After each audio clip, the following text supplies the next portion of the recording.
You'll introduce us. This is, go ahead, Mickey.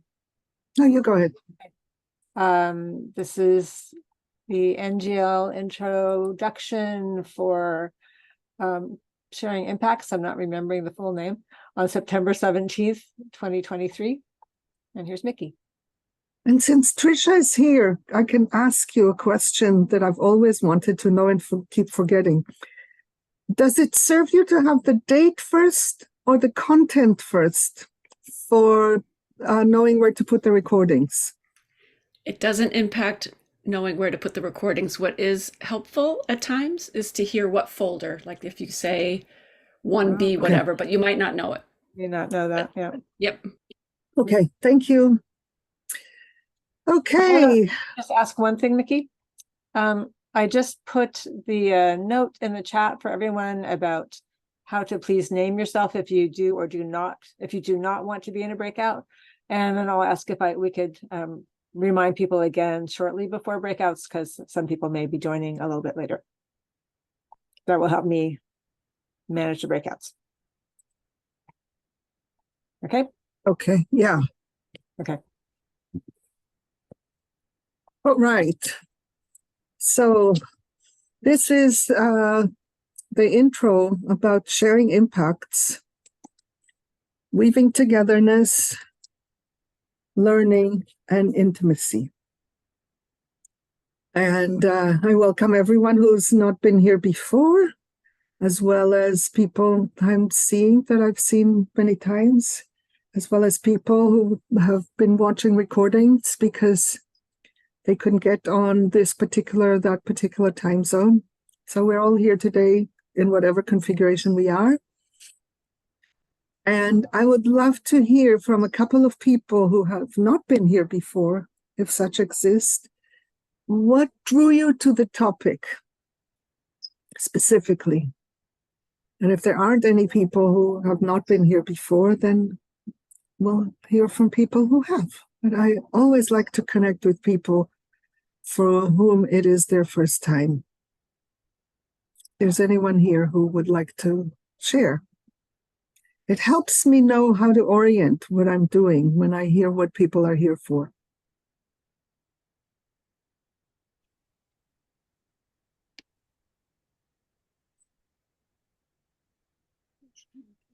I'm seeing your hand. Is it El or Ellie? How do you pronounce it?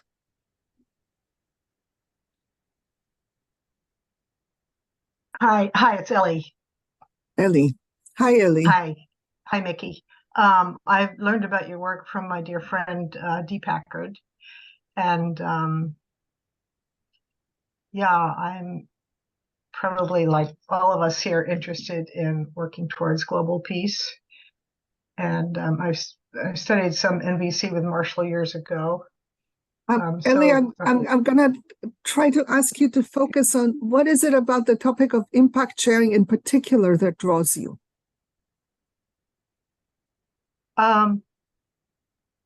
Because I think it's huge. I think the impact of what we have on others is huge, and we don't often hear what that impact is. So learning a way to discover how to do that, yeah, I think it's wonderful. That's why I'm here. Thank you.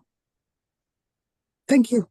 I'm really glad that the very first person to speak points to the hugeness of the topic. Yes, it's vast and massive. Yeah.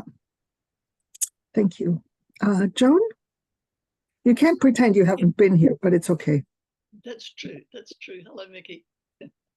Yeah, well, two reasons. One is that this time zone works for me today, and it hasn't worked for me previously. And the other is that I think it's something I need to really, really engage with. Impacts for me, and also impacts that I'm having around me. And I just want to understand more. And I don't know if I'll be able to stay for 3 hours, by the way. Yeah. It's all right. Long ago, before I knew that there was such a thing as NPC or anything of that category, I always had an intuition that when people can talk about everything, they can maintain intimacy forever. And that what happens is people come together into some connection or whatever, and they don't say the impacts. And gradually over time, the relationship diminishes. So in that sense, I'm really glad that you are here to learn how to do that more, so that all relationships can grow in their capacity to metabolize impacts, because when you metabolize impacts, it increases intimacy. Thank you. Yeah, great. And Barbara, and then I'll get started. Hello, Mickey. You have said what I am here for. I cannot tell it in better words. Thank you. I want to have the contact. Yeah. Thank you. Okay, and Mateusz. Time zone doesn't really work for me, but this year I had two hallmarks of my sharing impacts with others. First was sharing with my parents about my sexual orientation after 17 years of hiding it. And yeah, it was a great hallmark for me. And still, I think there must be much more to learn. And I'm very eager to see what happens today. Thank you. So is it 11 p.m. where you are?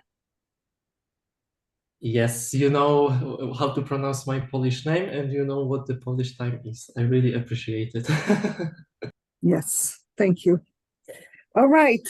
So for those who've not been here before, or anyone who may have forgotten, I come to these intros with a slide deck that holds the arc of the conversation.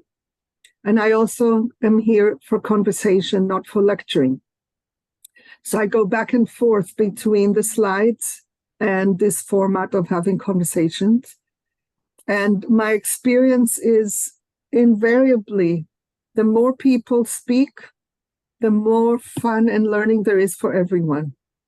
And given that I think I saw Pam here.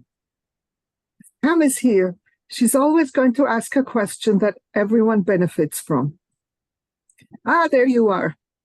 So, and it's not just Pam. I just know it because she's done it a number of times. And I think she still thinks that her questions are a burden or something, and apologizes for asking them, but they're a gift. And whatever everyone brings is a gift. And I really want you to come forward when I ask for dialogue. Also want to say that with me here today is Eddie, who is within the pod where the most intensive experimentation with impact sharing is probably happening anywhere on the planet. I can't imagine anyone is doing more experimentation than what we are doing.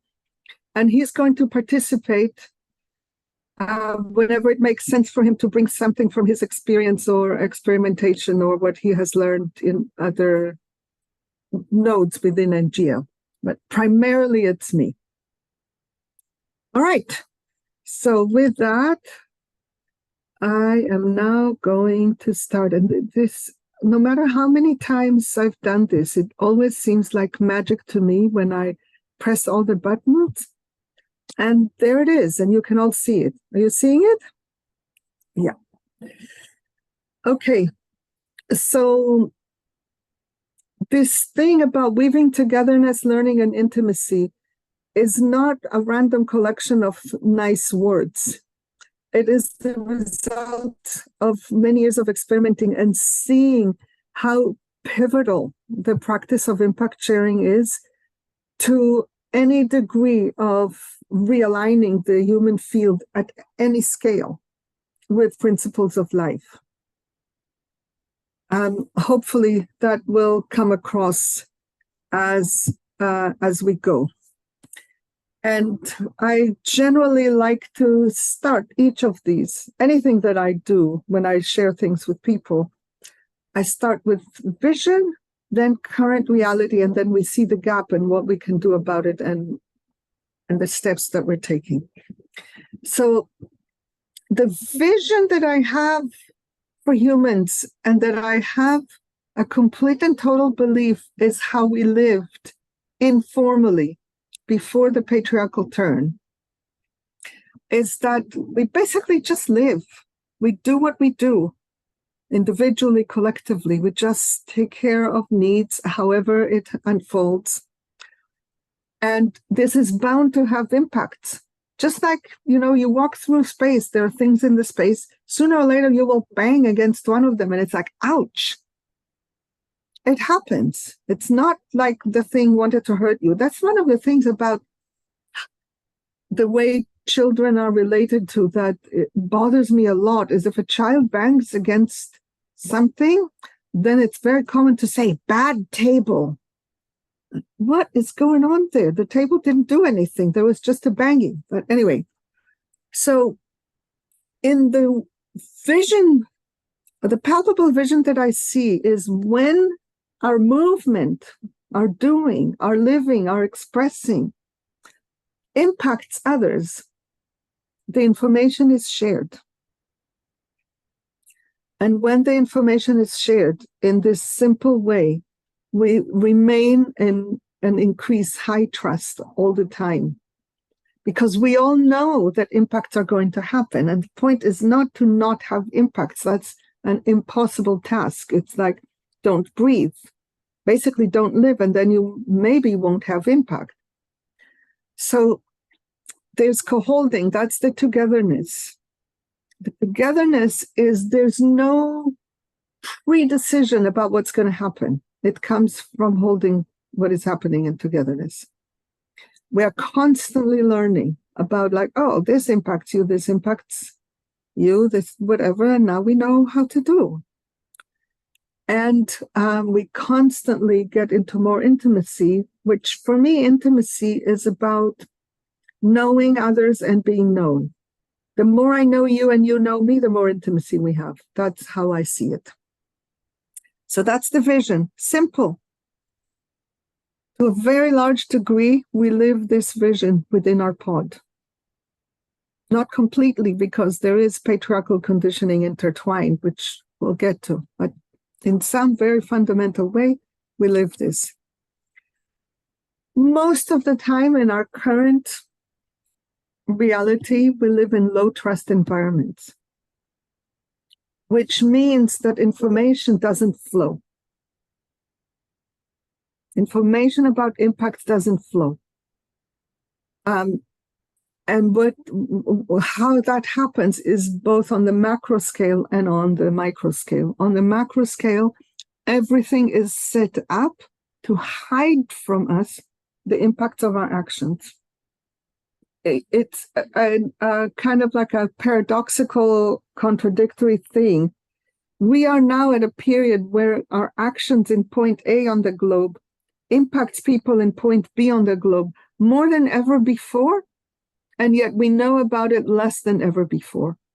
So my favorite horror example is you go into a store and you buy a cell phone.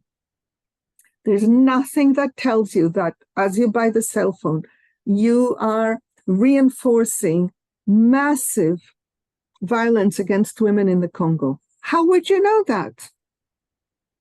You don't. You can't know that unless somebody tells you, because the information is blocked. And it's true, you can research it.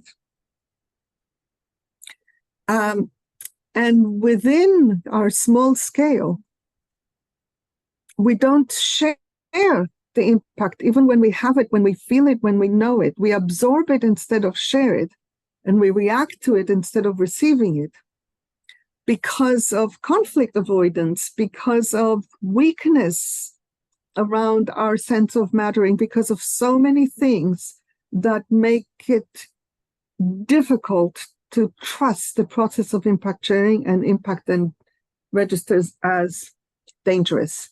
So as an example, you all know about this thing called the honeymoon phase, which is said with some kind of judgment. Oh, that's just the honeymoon phase. It will pass. And I thought about it a long time, like, what's going on? And my current conclusion is that what is called the honeymoon phase is a time when people are not yet protected. They're actually showing their true self to each other. They're coming into a relationship, a project, or whatever, in their full glorious self. And the reason it deteriorates over time very quickly is because even when we are a full glorious self, we're going to impact each other. But we don't say it. We go, oh, that's not so important. We're having such a good time. I don't want to ruin the good time by saying that something offended me or anything like this. So we don't say it, and then it piles up quite rapidly, and we lose that initial innocence, full expressivity. All right. I'm going to do the first stop and invite dialogue, reflections, questions, insights, comments, anything related to these first couple of slides.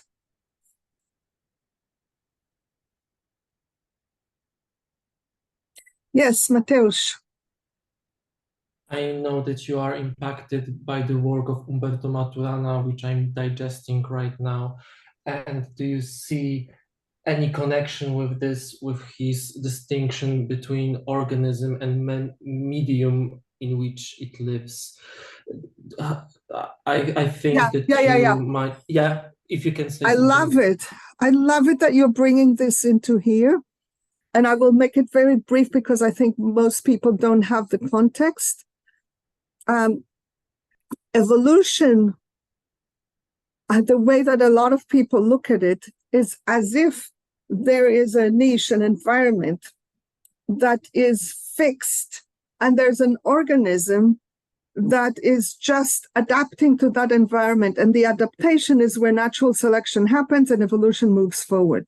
And Umberto Maturana, who was an evolutionary biologist, among many other things that he was, says, no, it's not like this. There's actually some degree of co-creation between organism and niche. And the way that I think that it relates is on the human scale. We have been trained in such a way that we believe, let's say, that a group exists independently of whether or not I am part of it. I can come and go and the group exists. We don't see that if I come into a group, it's a different group than if I leave. Now, if it's 1 million people and one more person joins, the impact is small. But if it's a group of 4 people and a 5th person join, it's not the same group plus 1. It's a different group. So I think that that principle of seeing ourselves as separate from the group is part of the obstacle in sharing impacts. Does that connect for you? That's why, might it be the reason why you are in a pod of 4 or 5? We are 3 at the moment. We are trying to grow. It's not easy for many reasons that I'm not going to get into at the moment. And we recognize ourselves to be not sufficient capacity to metabolize and untwist all that we want to attend to. When having more people? When we have more people, we can metabolize and attend to more things. It's more capacity to have more people. Okay. It's not that the more people, the more impacts, the harder it gets. No. It depends. It depends on many factors, and that's beyond this moment. Thank you. I love the question, and I love how you're thinking. I want to have a long conversation with you, and it's not going to happen now. Rebecca? Yeah, until I came to this thing today and saw the title of it, that it's like weaving togetherness, learning, and intimacy. I never thought of sharing impacts as a way to gain intimacy or to grow intimacy. I can't think of his name, but he's the CNBC trainer who did the work in Brazil at the favelas. Dominic Barter. Thank you. He had a talk, and it was called something about being chalk ninjas, where like Being if what? you want to Being chalk what? ninjas, chalk, like chalk on a chalkboard. That was the title of it. And it was and he said, like, if you want to break into a museum, or you see this in the movies, to steal the diamond in the middle of the room, there's all these lasers. And the only way to reveal the lasers is to throw a bunch of loose chalk in the air. And it reveals it and shows it for what it is. And that's always the way I thought of impact sharing. It shows things for what they truly are.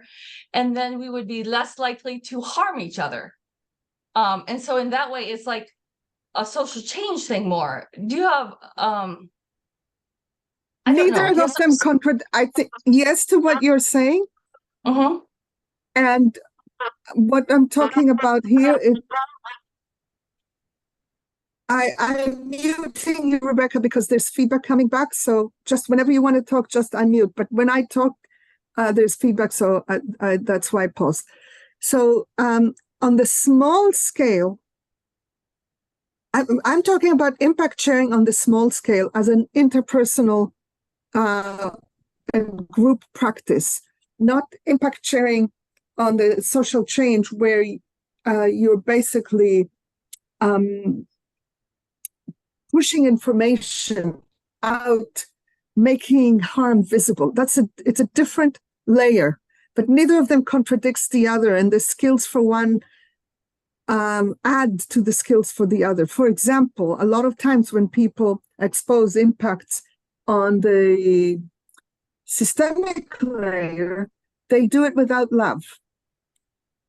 And learning to do impact sharing on a small scale trains you to bring love into it. Does that help? It does. And I experienced that talking to the elder of my church, sharing the impact of potential church discipline on me. And it was pretty devastating. And it really grew the love between us. And I have so much respect for him. And the intimacy grew. And I have so much more hope for our future now as a group, as a community, and so on. So yeah, that makes a lot of sense. Thank you. Megan Wind, you changed your mind. I was so looking forward to chatting with you. I stopped because I went in 4 different directions and I couldn't really assess which direction would be most interesting to discuss. So I thought I'd wait and see if it got clearer. But one of the things that part of what excited me about this topic was the idea that intimacy is enhanced by bringing up the sore spots. And there was a long part of my life, which I know you are aware of, where I simply would shut down and not share because I didn't know how. And now it's like, if I have a sense of shame, that's where I start to share, because I know that's where I have. And I'm recognizing that in the communities that I'm in now, there is a shift, as I do that with greater frequency, there is a shift from doubting that people who act and speak as if they like me actually know me, and therefore I'm not worried that they're liking something that isn't me. And so there's a certain liberation that is both personal for me, but also a contribution to the community, that then they have permission also to reveal what they might not otherwise reveal. Nice. Thank you. Lydia, and then I want to go back because we could have a conversation forever just about those slides. Hi, Lydia.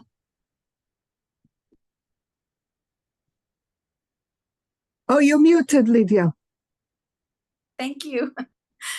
I'm very curious about the role that self-trust plays in this. I'm in a context where...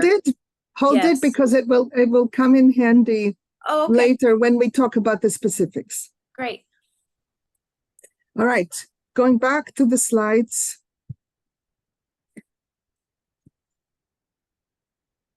So This is Reggie. Oh, it's being shadowed. They come in. okay. Cheryl, if you see noise coming from anyone, please mute them. Okay. So, Eddie, I think you were going to share something here. Am I mistaken? Yeah, that was the idea. And to share an instance of impact sharing that's happened within us as a way to kind of look at illustrating a contrast to what would typically happen in this kind of situation and seeing from there what the impact. Because what I understood is the impact that you're about to describe is impact that ordinarily wouldn't be shared. And all these things would then be the impact of the impact not shared. Exactly. Yeah. So again, this is like one small instance of things that are very commonplace in how we operate, but just lifting it up to illustrate these kinds of dynamics.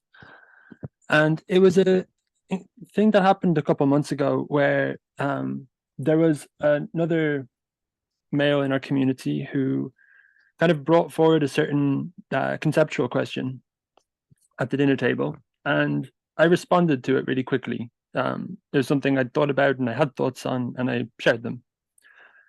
And a bit later, another person in our community, a woman, shared that basically that it would take a lot more for her to do that in that kind of moment, and that she'd be much less likely to actually, both for class and sex reasons, not share about it. And spoke about how like this kind of the phenomena of men sharing in this kind of way, and women either like doubting themselves in some way or separating and being irritated.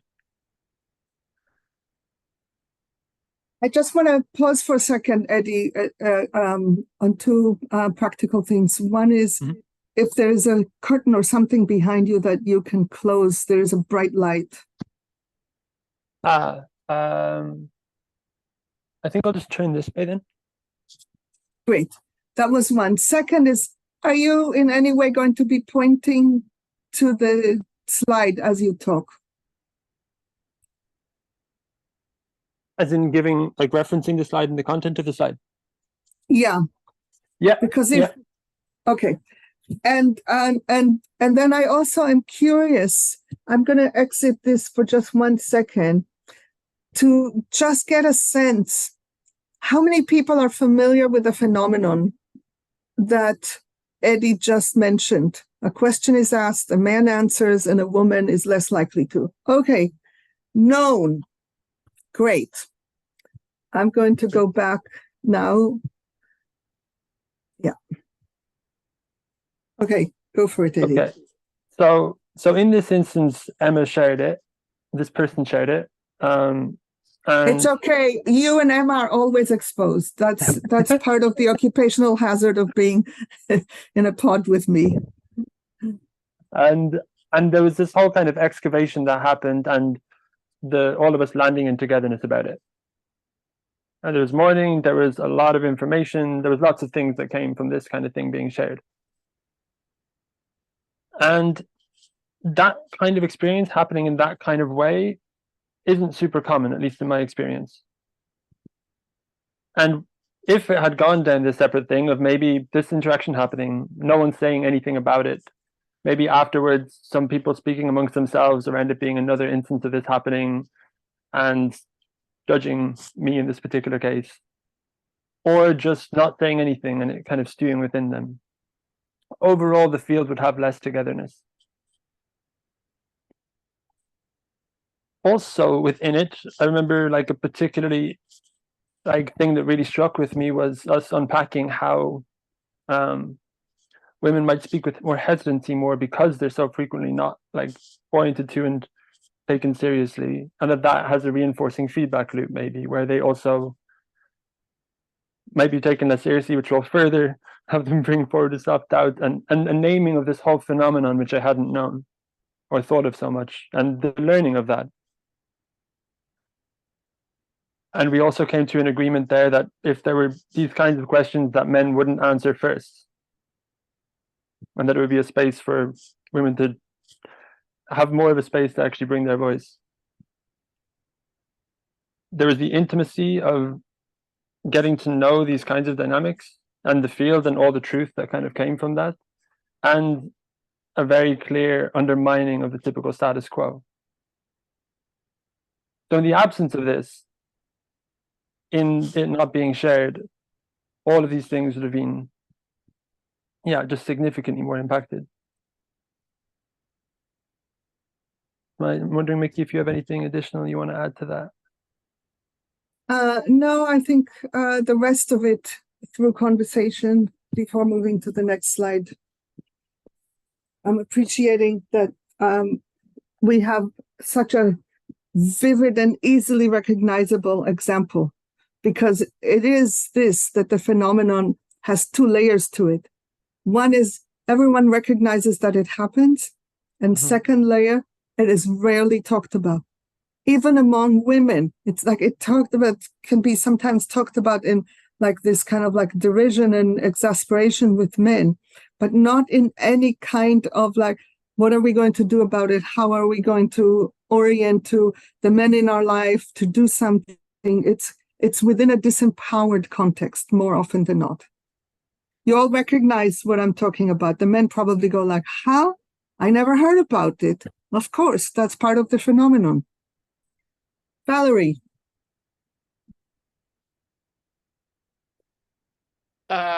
You saw my big nod, Mickey. I think so. Yeah. No, I didn't have anything particular to say, but since I've got the mic open, just I've just come off 2 days of attempting to speak an indigenous language for 2 whole days, and the power of who has the ability to speak and to respond quickly is so alive in me after that experience. So I'll just offer that.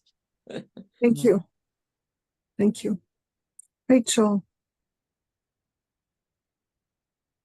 Yeah, my question is for Eddie. Actually, I'm curious, Eddie, what is my question? How was it that you were able to hear Emma's feedback to you without defensiveness, without explanations or justifications?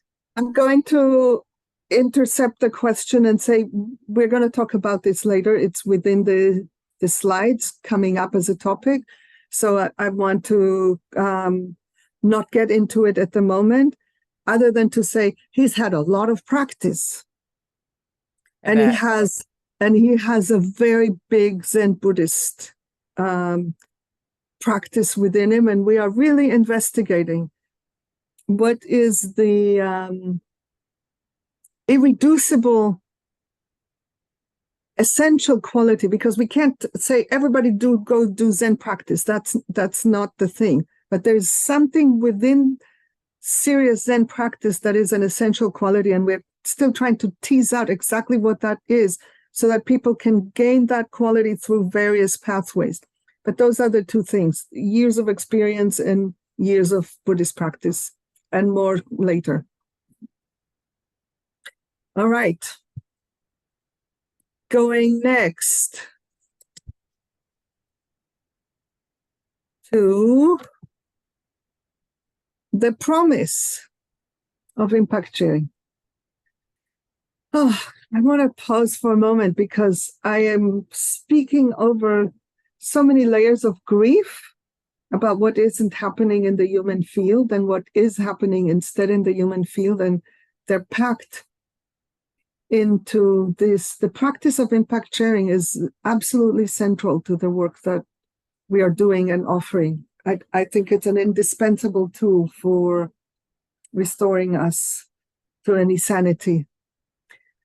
And as I am looking at the first one, freeing us individually from the weight of absorbing impacts, I am just reverberating with the layers of absorbing impacts that everyone has, and that are obviously skewed towards the people with less power in any given society, absorb more impacts. So impact sharing has the promise of freeing us from that. It has the promise of making information visible and useful, because part of the tragedy of impact sharing not happening is that humans generally want information, want to learn, want to grow. We don't like criticism, we don't like shaming, we don't like any of those things, but we want to know how we can grow, how we can serve better.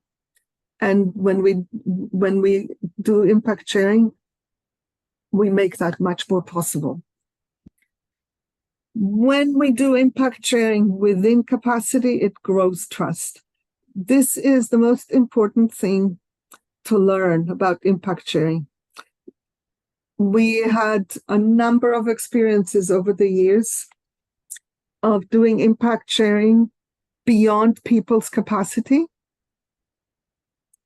and having massive impacts as a result. This is still a raw part of the experimentation that we're still learning about. Anyone who wants to take on the practice of impact sharing, and people do want to take it on after being exposed to it because it's so exciting, it's really important to do it only within capacity. I think we'll come back to that again. And overall, all of these things support collective liberation by freeing up the energy that is otherwise clogged when impacts are not shared. So it increases choice, it increases togetherness, and it increases flow. That's why it's such a potent practice. All right, back to conversation. Monique. Hi, Mickey. Clarifying question about the slide. When you say within capacity, would it be within my capacity sharing the impact or the other person's capacity to receive the impact? Yes. Both? Yes. Thank you. I can tell you from experience, it is really pointless to try to share impact with someone who doesn't have the capacity to hear them. It's just aggravating, suffering, doesn't get you anywhere.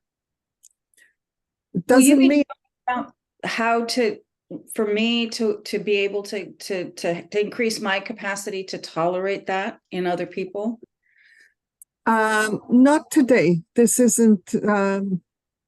Yeah, but what to do when there isn't capacity to do impact sharing is a big question, and it is a big question for all of us humans at this point, because overall the capacity to give and receive impacts well is one of the areas where humanity is a low capacity species.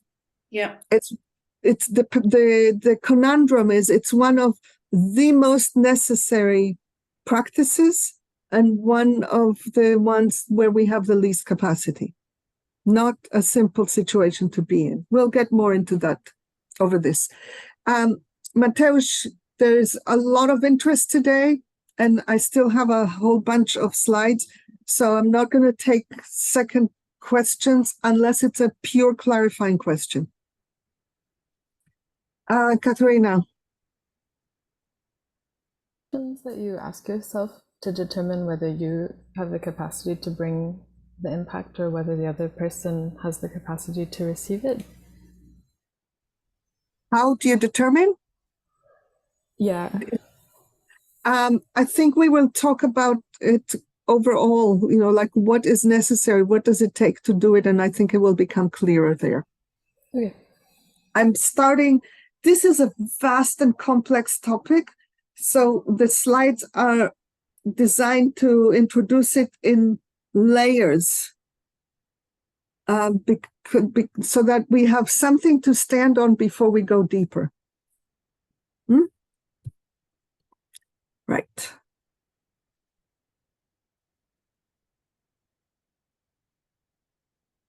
Eddie, anything you want to add before we move to the next slide? In relationship to this point of just making information visible and useful, I think there's something also of the actual recurrent practice and diligence of like doing this again and again, that I think what we mentioned around this specific phenomena in my example is like being able to actually hold with precision what these kinds of fault lines and phenomena that happen so frequently are. It's like getting to actually understand what they are on a visceral level. Mm-hmm. So I'm really like feeling that and being able to be like moved to be in solidarity as a thing from some kind of self-policing rule of some sort. So I'm like was really feeling that when you were speaking to that one. Yeah, thank you. Okay, now high level, what does impact sharing look like? Very, very high level. I'm so high level that I'm not even going to take questions about it. It's just like creating a map, and then we zoom in on each of them over time. The first bit is to actually share the impact. And the impact, obviously, anyone who knows NVC is overwhelmingly useful in this, because that simple question, what happened, without NVC training, the what happened is going to almost guaranteed include judgments, interpretations, inferences, narratives, all kinds of things, to actually just be able to tease out what exactly happened, who said what to whom. All of that is a skill.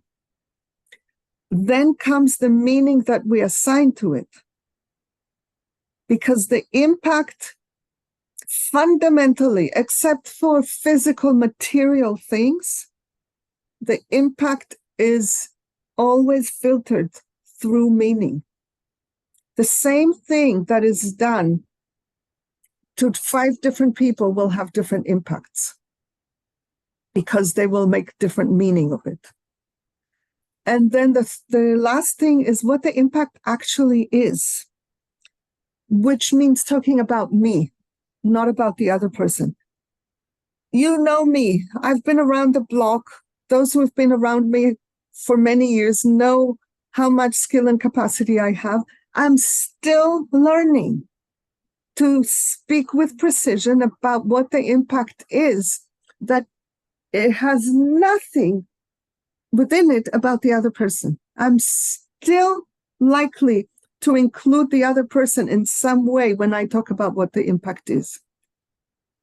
It's a very high degree of self-awareness to really speak about what happens to me, not what you're doing, not this is betrayal. Obviously, a betrayal is too blunt. I don't do that. But in subtle ways, I still talk about what the other person is doing. Okay, that's on the sharing end. On the receiving end, when somebody shares impact with me, I want to express appreciation for them choosing to do that. Reflection of what I'm getting for them, and acknowledgement of any part of the impact that I can take responsibility for. It is an under-theorized element within NVC circles, the power of acknowledgement. I'm trying to bring it more and more, and I think people are starting to listen, but fundamentally it's unacknowledged. In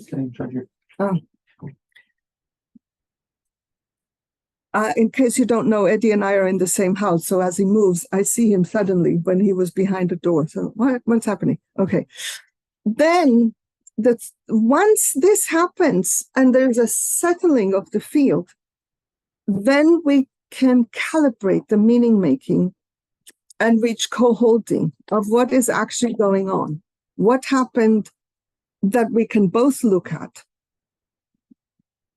And only then can we actually decide what to do about it.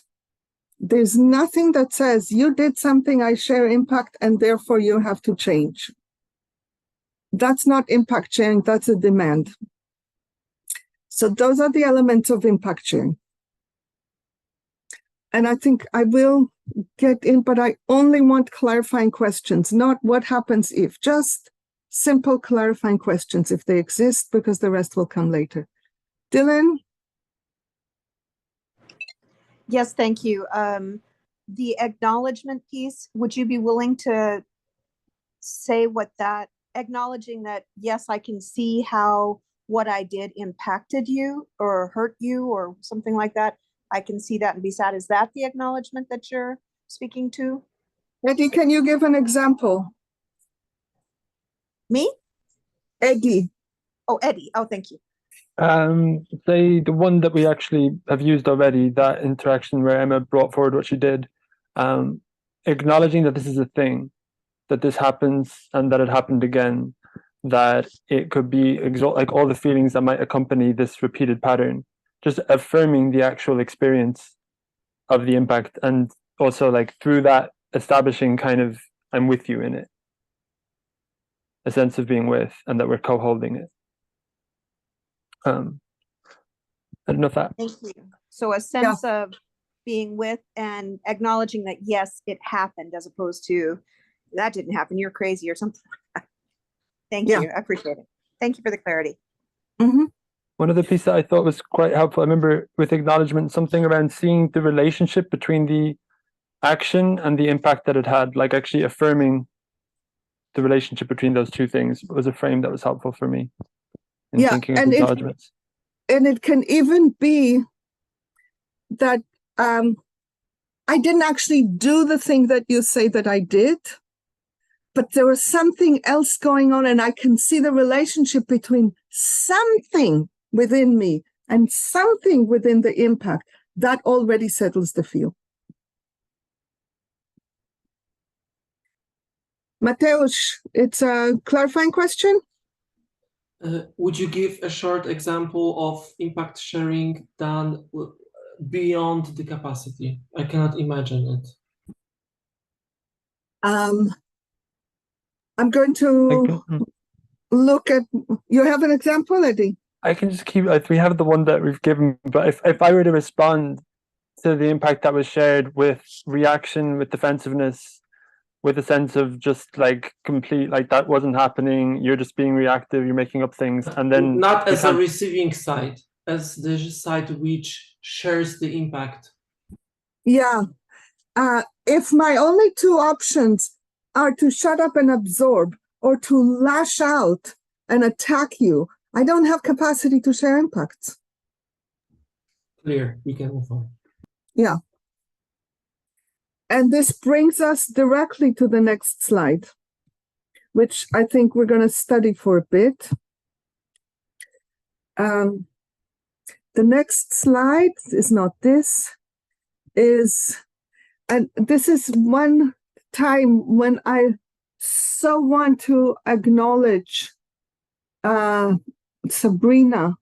She didn't, car broke down, transition situations. Sabrina only did 3 slides this time, but they are all so helpful. And this one in particular, she took like linear text and made it into a visceral way of seeing what the dilemma is. The dilemma is that we are all low capacity. And I'm going to start from the bottom. I can make it easy for myself to share impacts by outsourcing the work to the person receiving it. I just, lash out, and it's your job to translate, to do everything, and to make sense of it and work hard to receive the impact. And in order to make it easier for the other person to receive the impact, I need to do a shitload of work. Because not only do I need to calm my own field, reactivate myself or whatever, I also have to overcome the other person's internalized shit. Because they're going to be in shame whether or not I'm criticizing them. It's so exhausting. So it's a true dilemma. And I want to look at a little bit at some of the variables. And essentially, there are 3 dimensions to where the line is between clean feedback and total conflict. And because impact sharing sits on the border between feedback and conflict. There isn't a clear line. You can't say this is feedback, this is conflict. Every conflict has within it feedback. Every feedback has the potential to erupt into conflict. So they are very close fields. This just helps map the territory between them. So the more digested the feedback is, and we will get momentarily into what we mean by digested, the cleaner it will be, the more it is like feedback, the easier it is to receive, the more work it demands of me, the person that shares the impact. Move to the other side, the raw experience, however it lives in me, you shithead. It's very easy to do. I just have to unplug the thing that stuffs me. But then I just let out all kinds of crap. And it feels cathartic and wonderful, but it's useless if the other person doesn't have saint powers and can take raw feedback and raw impact sharing and convert it into something of meaning. So that's one dimension. A second dimension is the more impacted we are, the more likely we are to be consumed with our own experience and not see the whole. When we don't see the whole and we share it with the person who did it, that person is invisible. They are a thing on which we pile the impact. It's not going to make it easy to create relationship. The more we are able to retain an orientation to the whole, the easier it will be to receive. One more dimension, and then we'll digest this for a bit. The last dimension is the prevalence of separation and mistrust. The mistrust groove within patriarchal societies is so fertile. It pulls on us all the time. The moment you do something that I don't like, and I don't have an easy way of explaining it to myself, as soon as that happens, I start mistrusting it. I'm not talking about me, Mickey. I actually have a pretty high degree of capacity not to do that. But it is there, the mistrust. Oh, there she goes again. There he goes again. Boom. Staying within togetherness, even when I am impacted, even when I'm impacted seriously, makes it easier to reweave, requires less of the other person. This is the conundrum of impact sharing, all in one slide. So I'm going to be in silence for a moment to let people just look at it and reflect on it, and then I'll come back for us to be able to be in some conversation about it.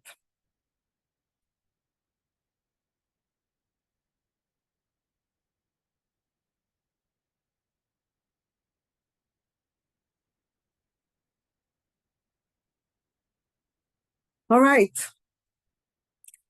Time for some bit of conversation.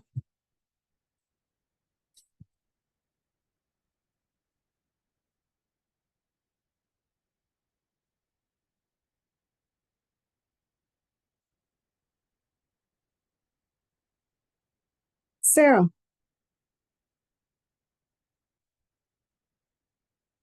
Sarah. Sorry, I was just telling you I have small children in my background and I'm moving away so that you weren't hearing them battle their robots. I was looking at that slide. I really like that slide. For the spectrum that it brings. and it takes out the either or, and it allows micro steps towards impact. And there's a piece around, you're talking almost, I think, exclusively around it being these negative impacts.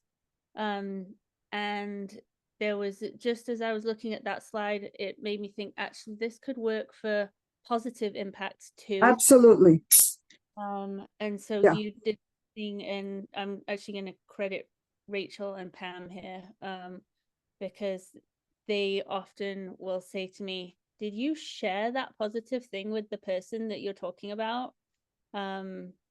Because that is, so it just has registered with me that it's that powerful to be able to share positively as well as negatively. Yeah, absolutely. The challenges are very different. Yes. We are very habituated to give very loose and general positive impacts that actually don't give information, just because it maybe is surface pleasant to receive. That was a great presentation. It gives no information. Right. So it gives no. There was do you want to hear about some positive impacts I shared, or is this not helpful right now? It's not that it's not helpful right now. It's that I want to first cover what is in the plan, and then if there's room at the end, I would be super happy to hear, because I'm a big believer in seeding the field with appreciations and making them specific and irresistible. Sure. Okay. It's just that's not the point that I want to focus on right now. And if at the end there's space, I would love to. Yeah, that makes sense. Thank you. Anything else from looking at this massive thing? Pam. Yeah. Do you want me to pull up the slide again? No. I just want to be clear in my own mind. Just first of all, I want to say that the slide impacted me in terms of there was recognition and relief, and I had tears in my eyes. And what I'm wondering about is capacity on both sides, the giving and the receiving, is such a huge thing here. And I'm really trusting that you're going to get to that based on Rachel's and Catherine's questions. And I'm wondering how that relates to the mistrust on the lower right of the slide. On the lower, what I mean? The last few words, mistrust on, I didn't understand those words. There was a little thing on the lower right-hand side of the slide. Mistrust. I can't remember exactly. Let me look at it. Separation. Speaking from separation and mistrust. Yeah, but now ask the question again, because now I forgot the first part. Yeah, now that I just heard that the second. Capacity limits for the person sharing the impacts and the person receiving the impacts. How is that related to the speaking from separation and mistrust? If I speak from mistrust and separation, it requires more capacity from you to hear it. Since you're not likely to have that capacity statistically, human beings at this time in human evolution don't have that capacity. So I'm mistrusting. I share the impact from within the mistrust. You're not going to be able to receive it. It's going to backfire. It will confirm my mistrust. That's the loop that happens so much, that reinforces people's idea that it's better to avoid conflict. It's a true conundrum. We need to be able to find the pathways of baby steps that we can take. Otherwise, we completely out exhaust everybody's capacity. That is a big deal. I don't want to, when I'm saying that there were like really difficult things that happened when we were not aware of what this is, I mean it. I'm not mincing words. It's really been traumatic to underestimate the explosive power of impact share. Thank you. Mm-hmm. Yeah. And of the 3 most dramatic cases of where that happened, I am celebrating that 2 of the people came back into relationship. The 3rd didn't or hasn't. So it's that dramatic that it can be. I really want people to hold it with immense humility. It is not an easy practice. I just don't want to not talk about it just because it's not easy. Exactly. I was private chatting to someone that you have to have a lot of skill even to start from where you started, Mickey. It's already, you have to have a certain skill level to even start. And I also note that I just want to note that I'm just very moved and sad from what you just said. Yeah. Yeah. Thank you. Sonia? Hi, Mickey. This is something my partner and I have been practicing, attending your RTTC courses for a number of years. And yet sometimes it increases conflict and separation. And other times it works really well. And recently, with my own increased capacity and more connection and trust between us, something I noticed that happened recently was when there was feedback given to me, there'd be like this moment where I could just watch my defensiveness and reactivity inside, and then this thing would come to me: is there something in me that actually knows that what he's sharing actually is true for me, in me? And if the answer was yes, it's even just like 5% or something, doing that, I don't know, it just came to me, as these things do, like just, I don't know, it just comes. It has made such a difference for me to be able to be less defensive, because my go-to was, there's something wrong with me, this person just is naming something. Anyway, just that little thing made such a difference. Totally. Yeah. Yes. And such gratitude that you're running this. And my friend Lucy told me it was on. Thank you. Thank you. I remember the line that came to me many years ago when I had a fair amount of defensiveness within me. This line came to me, I don't know where from, but it was so helpful. I want to share it with others in case it's helpful to others. The line is this: there is nothing about me that is in some fundamental way worse than anyone else who's ever lived. It's an instant growth in perspective. It's like, what am I talking about? Yeah. Yeah. Thank you. Thank you. Thank you. I love that. Thank you. Okay. Back to the slides.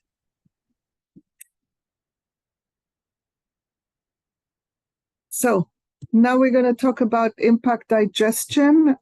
And Eddie, I believe that you had things you wanted to bring here. It's actually on the last slide around the post-its piece was the one I was thinking of, but oh, we can, go for it. Go for it. Go for it. because we can fold it in probably later on power if you want to, in terms of sequencing, but I can speak to it. Maybe I'll just say a small piece now, because I think it adds also, like, so this is around a thing we experimented with in quite a conscious way, like quite a few months ago. But it was where I'll just use Emma's name again. And this one is actually published in a blog post of hers. Yes, which I will drop in after speaking to this piece. But where we basically chose for her to start to share impacts that are closer to the conflict side. So it was literally anything she noticed, she would take down on a post-it, the thoughts, like in no way looking to digest it. And then we would share it and unpack it at dinner. And the idea there was that because it was the absorbing was so habitual and it was so difficult to bring forward, and because we assessed that there was capacity in the field to hold it, we actually made the choice to basically share at that level. So I'm just sharing that as an example that like it's not like don't share raw or orienting towards self or from separation or mistrust, but it's about the conscious choice of the capacity in the field. And it takes a lot of capacity to do that, but it is something that can be done and can be very supportive and deepen trust in the field a lot. Mm-hmm. And I feel it's been it was and continues to be a very kind of significant, I think, in the trust building of our field around this pocket of impact. Yeah. All right. So the practice of impact digestion. Impact digestion is what we do before sharing impact. If we are close to the end of raw, focused on self, separation, mistrust, and we are committed to nonviolence, to the practice of impact sharing, to growing collective capacity and all of that, we will want to digest the impact before sharing it. The commitment to impact digestion is where the commitment to nonviolence comes in, and where we basically diverge from people who say, especially in the context of power differences, no, the person with less power just shares the impact, period. Who cares? The other person needs to receive, they need to do their work, blah, blah, blah. There's this hard line in many places. And this is at odds with the deeper principles of nonviolence. If I'm committed to nonviolence, I will want to digest impacts on me before sharing them. And one of the things about Eddie, now I'm not remembering if you actually had an example you wanted to run through with this one, or I can't remember where we left it. Not one immediately available. Okay, no worry. So often, if we are in a kind of like activated, heightened impact sensation, there's more than one impact. One impact on their own doesn't usually create a poof reactivity. It usually is related to other impacts, not even necessarily from this same person.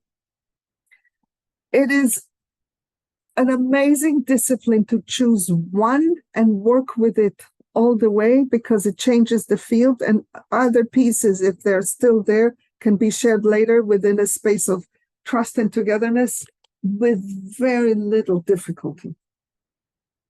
And Dominic Barter was mentioned earlier, and Eddie reminded me of his metaphor that when there's conflict, it's like a mycelium field. Most of the stuff is underground. There are a few mushrooms upstairs, and it doesn't really matter which mushroom you pick to enter the mycelium, because they all lead to the same place. That's another logic of why picking one impact is helpful. Then an impact digestion is not something I would do by myself. It's a service that we can offer each other for collective liberation. So I would go to someone and ask them for support in impact digestion. So they would help me choose one impact. They would receive me fully, so that I have the actual experience of being received without editing and changing or anything. They just like, oh, wow, this happened to you. I can see why that would be hard. And was it like this? Was it like that? Like whatever it is, empathy, acknowledgement, whatever somebody can do to help me feel received already reduces the charge.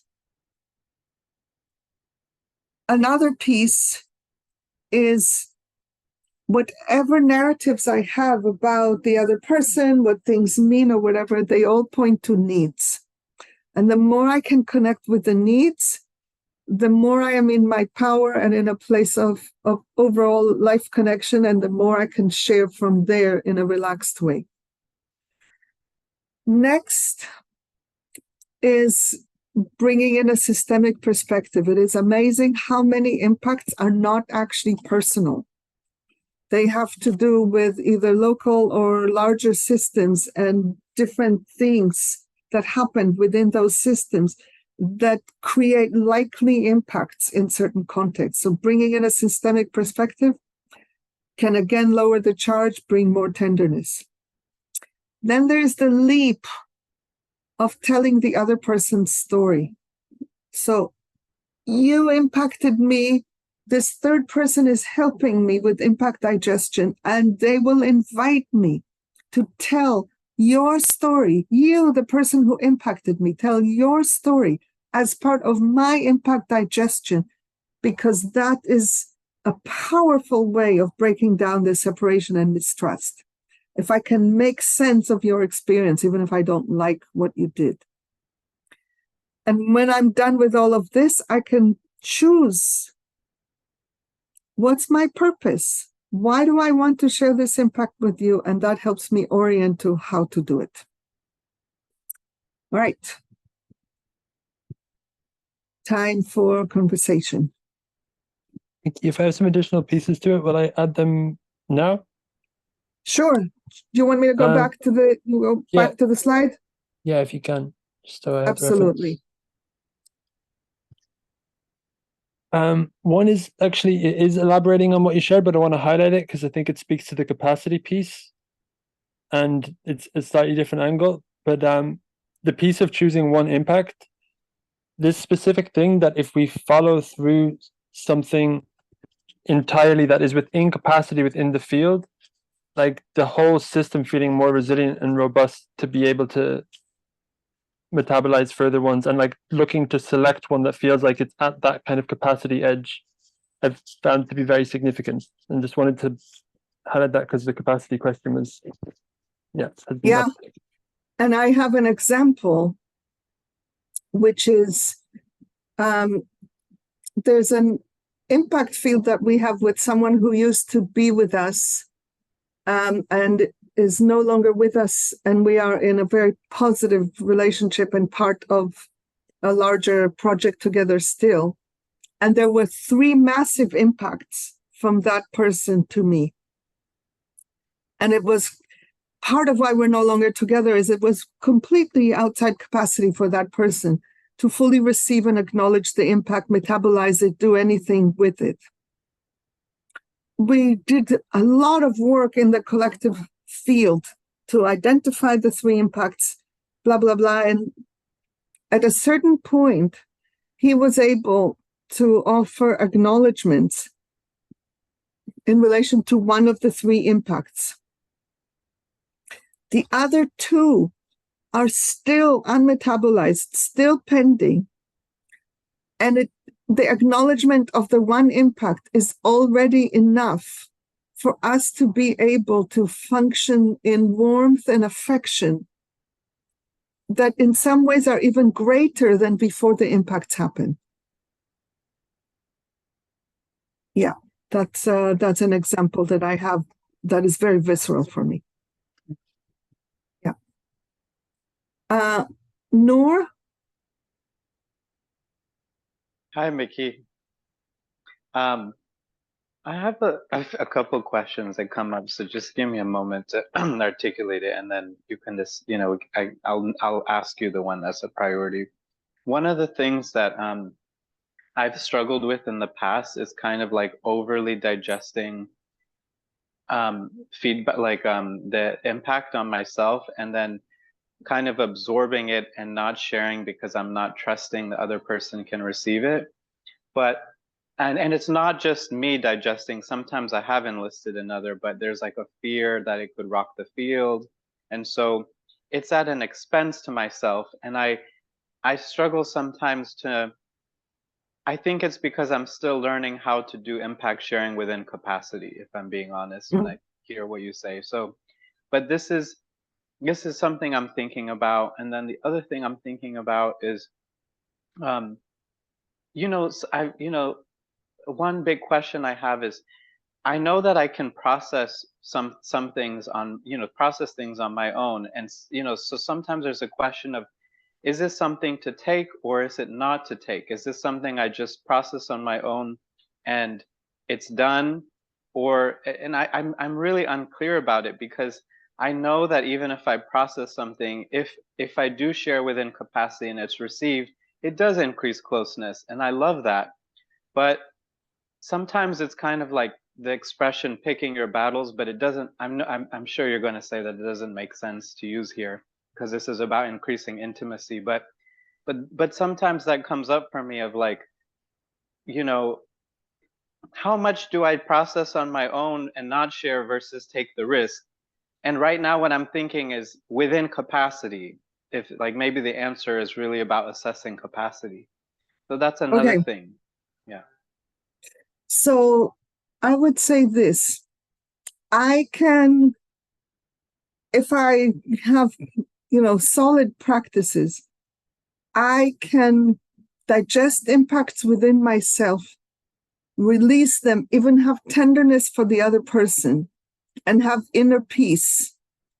And it still keeps us at a certain distance if we are not co-holding it. I completely agree. And that's part of the suffering I've experienced, because I've done a lot in isolation, and that's when I was younger, and I take more risks now, but the risks can, like, particularly with my sister, they often don't lead to what I'm seeking. So it leads me to polarize into absorbing the impact with resentment. And I just don't know. That's poison. That's poison. I know it is. So I'm not sure what the answer is then. There is no one size fits all answer. Mm-hmm.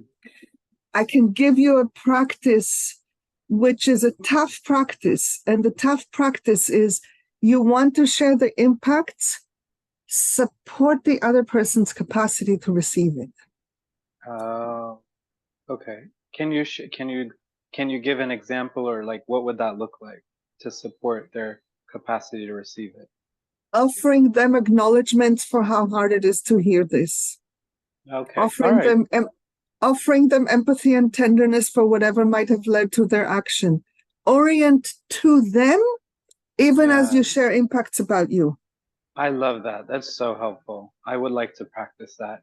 Could I ask one other quick question that's important to me? I don't know if it's quick, but but I'd like to ask it, regardless of whether it makes sense to answer. I prefer to keep second questions to the end so that the access spreads around. Sure. Thanks, Mickey. All right. Yeah. And the same holds for Mateusz. I would like to hear the 615. Is this Beth? Yes, Mickey, it's Beth. Hello. Hello. My question is from the receiving point, so you might not be ready for this question yet. Should I hold it? Just ask and we'll see. Okay. This particular person in my life is very good at sharing impact with me, not always gently, but she's working on it. But for me, a lot of it has to do with things I've done which have unintentionally impacted her in painful ways. And what I need to do, what do I do with, where is the place for my sadness and my regret? Mm-hmm. Okay. I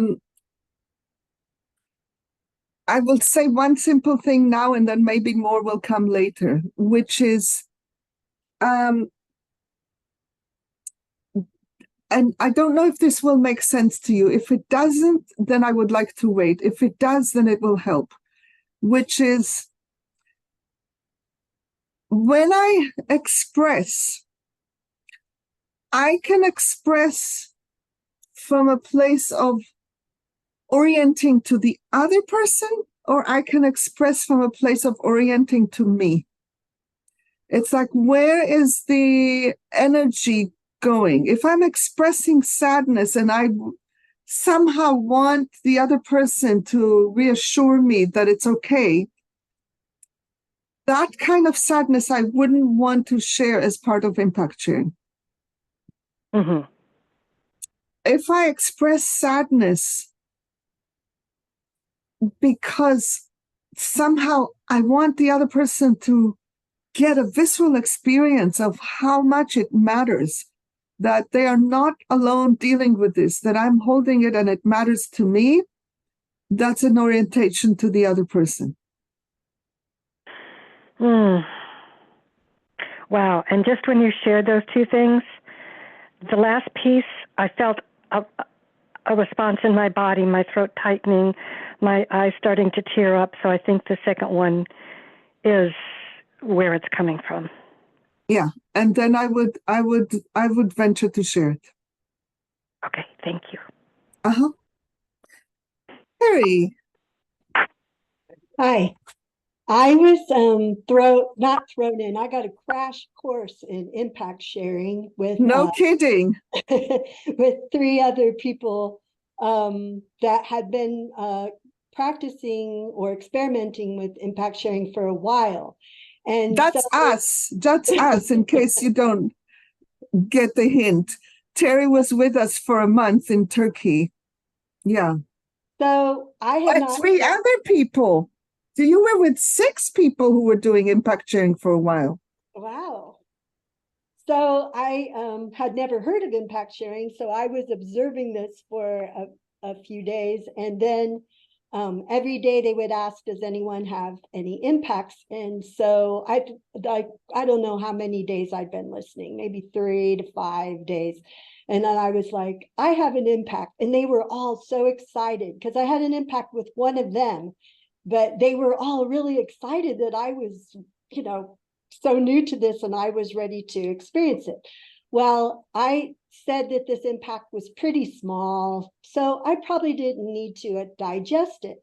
And they insisted that I digest it. I needed to experience that and I digest it. And through digesting that, oh my gosh, I went back to my childhood, mourning something that happened to me. I mean, it was a process to digest it, but I had no idea that this is where that impact had come from. And I went into mourning for probably a day or 2 over that. And then I went back and shared the impact, but by then it was more eye-opening to me. I learned something about myself through it. So it was amazing. I highly recommend it to everyone. Thank you. Eddie, anything before the next slide? Nothing in this moment. Thank you. All right. Okay, now it's not just the person who shares the impact that needs support.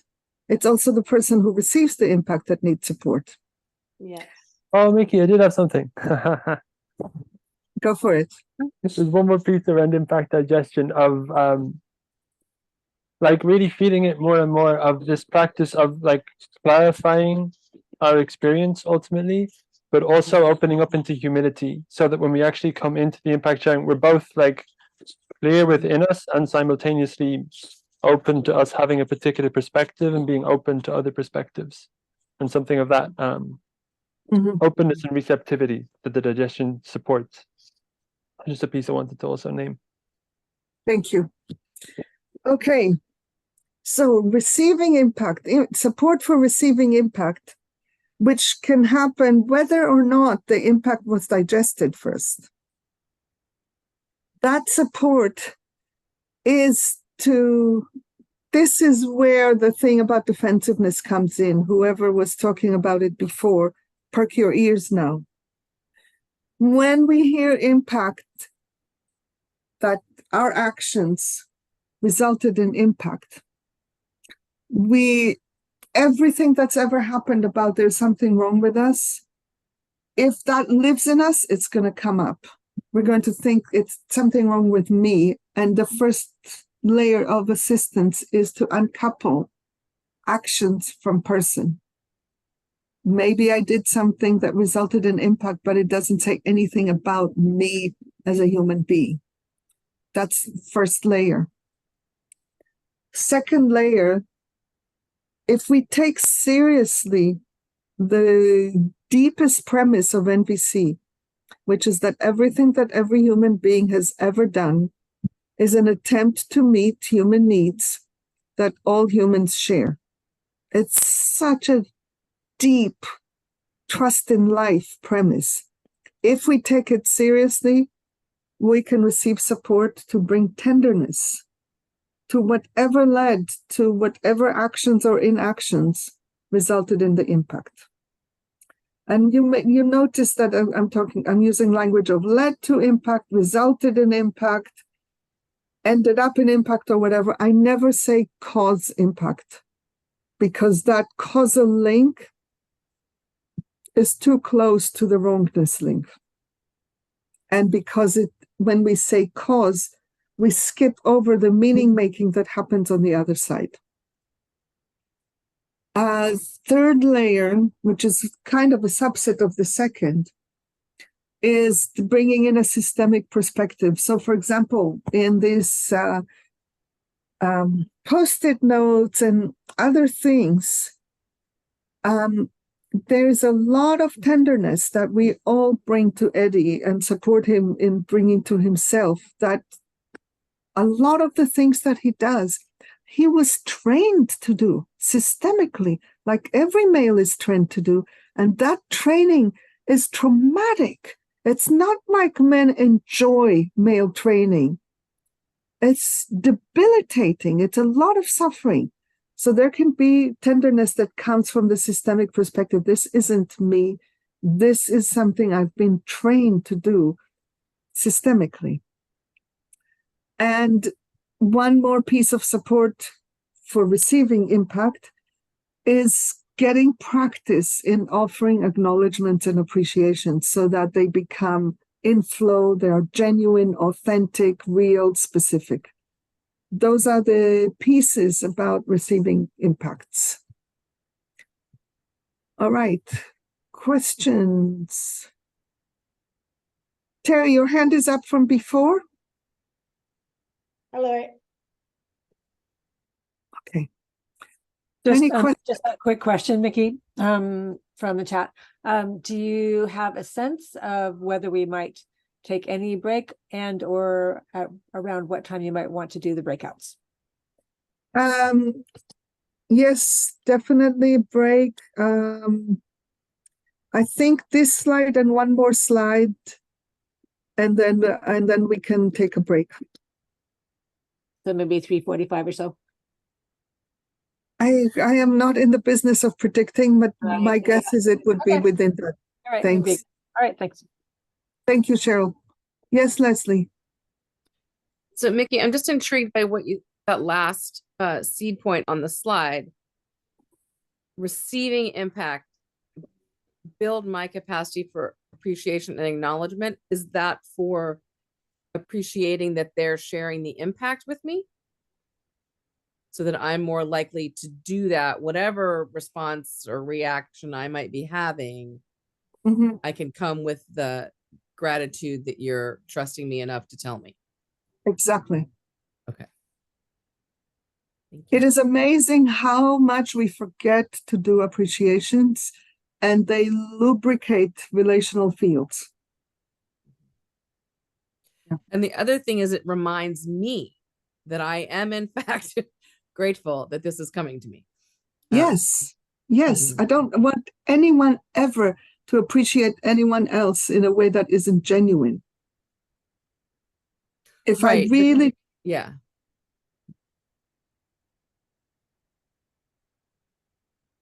sometimes if I can just say thank you, like if I can make that, a little reflexive almost, then like I hear the thank you, I start to feel the thank you. Yeah. And if there's tension around the thank you, I can say this. It's very stressful for me to be receiving impacts, and I still know that I'm grateful for it, even if I don't feel it right now, because at the end point, we get somewhere new that is very sweet. Yeah. Thank you. All right. One more, and then we'll take a break.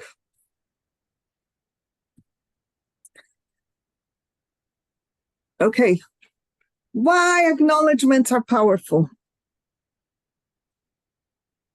So the first thing is, I don't know how many of you have had this. I've often had this experience. There's impact on me, and there's some piece within me that is like a narrative of self-doubt.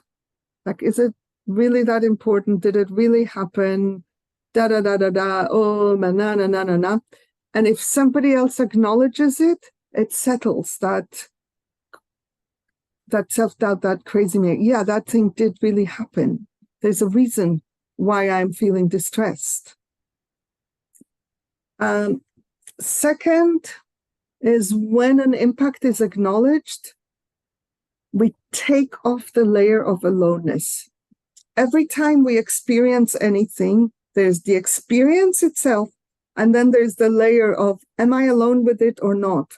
And anything where there is support and co-holding reduces the intensity, even if the thing itself cannot ever be changed, even if the impact is immense, it is lessened if I'm not alone with it. And the third power of acknowledgement is that it moves us towards co-holding. And here it's a bit complex, because when I did something that resulted in impact, overall, I want there to be less impacts. I also want to act with integrity. It does happen that I act with full integrity, and there are impacts on others. Sometimes there are impacts on others because of their conditioning, not because of anything that was done. Like, for example, one of my painful favorite ones is I function in a lot of togetherness in societies that accept as the baseline norm a certain baseline degree of separation, especially when there's discomfort or any vague sense of conflict. The norm is everybody goes their own way. Within that, if I walk towards togetherness, I am actually generating conflict. Now, I am acting with integrity. It is the world I want to live in, and it is still impactful. So I want to, as a person living at this time in human evolution, I want to both reduce impacts and act with integrity. And that is sometimes complex, especially as we get more and more liberated. Our actions are going to be less and less normative. And we are likely to create impacts while acting with integrity. So I want to distinguish, and I mentioned it earlier a little bit, between impacts, between an acknowledgement in times when I didn't act with integrity, where I see that what I did was cutting a corner or was like some kind of training in numbness and obliviousness or whatever it is, and I want to learn to act differently.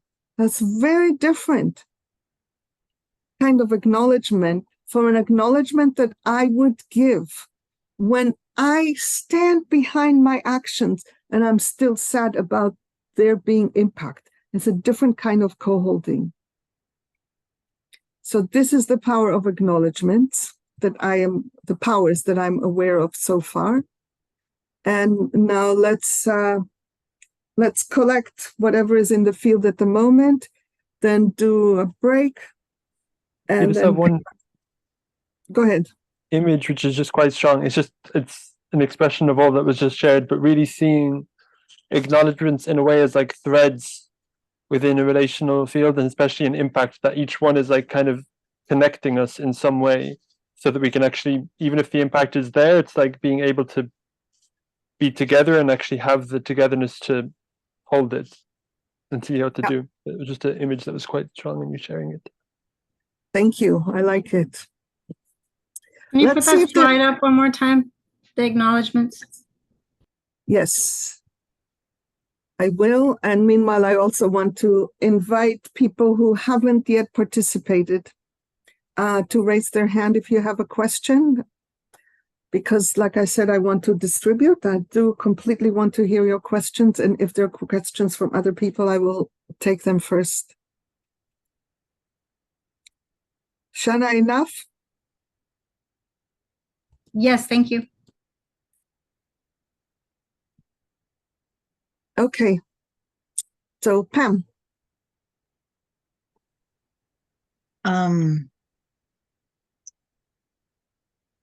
I have two, and I can't choose between, but I'll make them really quick. Is that okay?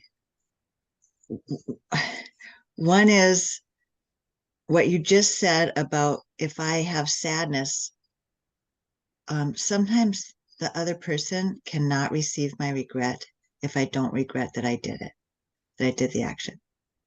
You know what I mean? Mm-hmm. So then you say, I am at a loss. It really matters to me, that you were impacted. I'm really genuinely sad about it. And it would be dishonest of me to say that I regret my action. What I regret is not knowing how to act with integrity and not have impact on you. Ah, okay. Thank you. And the other thing is, I had an experience. I was at a retreat with my certification community, and one of the people said something about how I had grown in my ability to receive impact. And I think that they were referring to an early circle where I had a feedback circle where I had a very difficult experience. And what I'm wondering is, this was the impact to me was that I wanted to be seen, that they had an interpretation of that early circle that was not my experience. And they had an interpretation of me as being better at receiving feedback now than I used to be. And I'm like, I've always really appreciated feedback. So this is just about me wanting to be seen. Is that, and I can probably work through that. And is there any reason for me to bring this to the person when I might even be interpreting it completely wrong? I might not even be understanding what she was referring to. It depends how much intimacy you want to have. It's a very rigorous criterion. The more intimacy you want with a person, the more necessary it is to bring impacts forward, even if they are silly. Thank you. Nikki, something just to add with that as well, that piece of not even being sure what was happening for that person. I think within the impact sharing process, that's the layer that can also be exposed. It's not, you need to come forward with the kind of, this happened, but that can be part of what is co-held in the reality check in a way. I think that's a big part of impact sharing. I found more and more is actually reality checking and the intimacy of that. Yeah. Thank you. Lady. Katharina? Would you give an example of acknowledgement given for impacts when acting in integrity? I just did with Pam, but I can actually go to a real example, and I don't know if Megan Wind will remember this. It's not with you. It was the year that Inbal was diagnosed with cancer, my sister. And Megan Wind at that year was supporting, was part of the leadership within the leadership program. I don't even remember the details. And it was I think we concluded at some point that it was beyond capacity for you to participate in that. And then Inbal was diagnosed with cancer. And suddenly I was on my own holding a leadership program retreat with no support, with facing the prospect of losing the person closest to me in all of life. And in response to my losing capacity, somebody started criticizing me and wanting their money back. No, I'm not kidding. That happened. And I found it really difficult to acknowledge anything for that person. I could not bring myself to acknowledge anything because I was so completely stuck in there's nothing I did that I would do differently. Nothing. Because, given the circumstances, I'm sure everybody here would go, wow, you even held that retreat. You didn't even cancel it. Wow, that's amazing. And so I couldn't bridge relationally with him because I kept at that place of not finding a way to acknowledge. And it was months later that I realized that I could have acknowledged that regardless of the circumstances, regardless of how much mobilization I did to try to make up for all that was happening, there was an impact on him.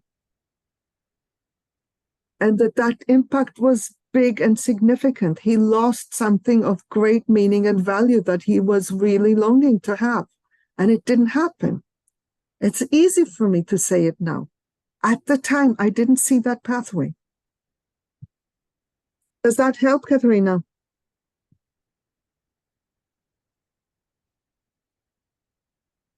All right. So let's take a break. And then after the break, there are 6 more slides, and we just did 10. Like I said, this is a dense and intense topic. So I don't think we will have the option at the end to do a lot more in depth. Though I am happy if anybody wants to stay for another 15 minutes at the end with address more questions. I'm happy to do that. I do want to finish the arc within the time that we have. So the break, and I'm going to shave 5 minutes from the break so we have a bit more spaciousness. So the break is 25 minutes, within which you also have a breakout group. And your breakout group decides what it wants to do.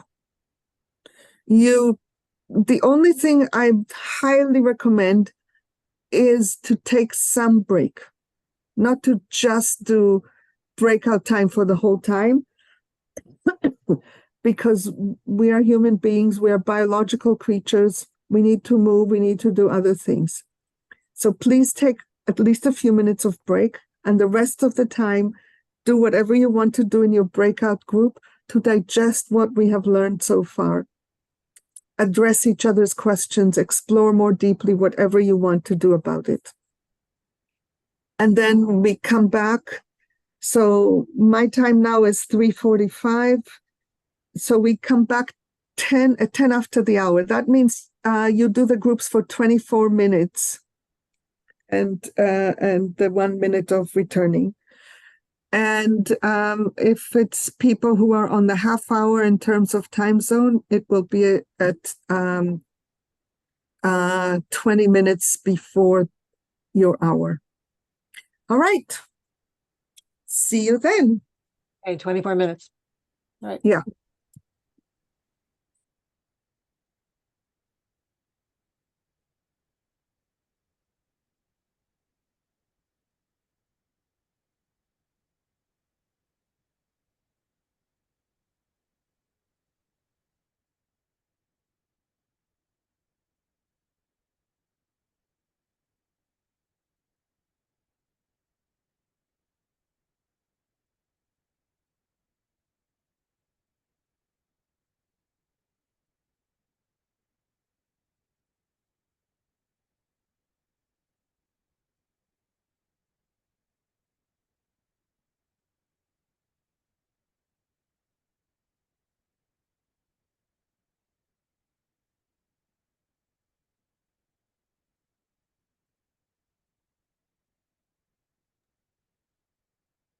Sue and Rebecca, did you want to be in a room on your own?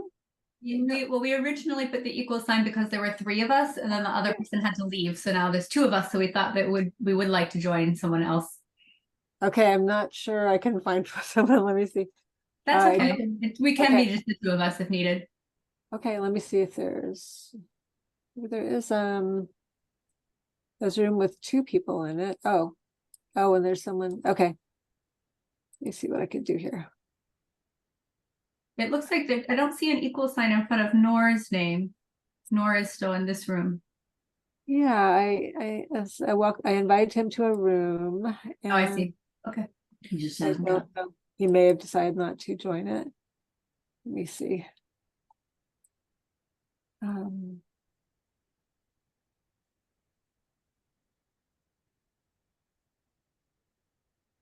had to nibble in order to stay.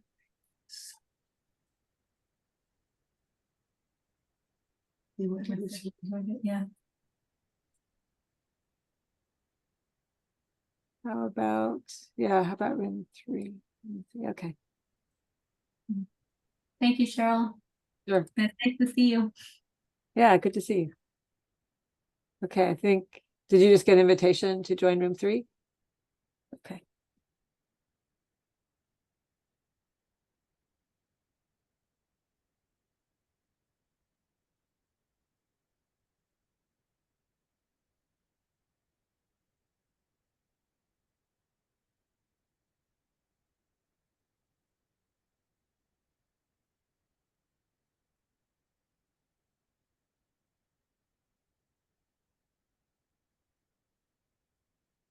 Oh, I don't know what you did.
All right. Hello again. I'm aware that I'm not asking for anything that came from the groups just because I so want to complete the arc of meaning all the way. And then we'll see if there's any space at the end. All right. So this is something that already touched on. This is again a slide that that Sabrina made that I feel really happy about. And I just want to orient people to. Because one of the shifts in the way that we are holding impact sharing is, I already mentioned it, we exit some idea that when I share impacts, the purpose of it is for you to change your behavior. The purpose of it is for us to co-hold it and decide together what to do with it.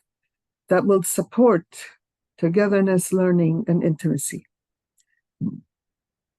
Sometimes the only thing that needs to happen is for me to increase my capacity to accept reality as it is. So I will give a particularly intense example, not from us, just a generic example, which is when people develop Alzheimer's, they have a lot of impact on other people.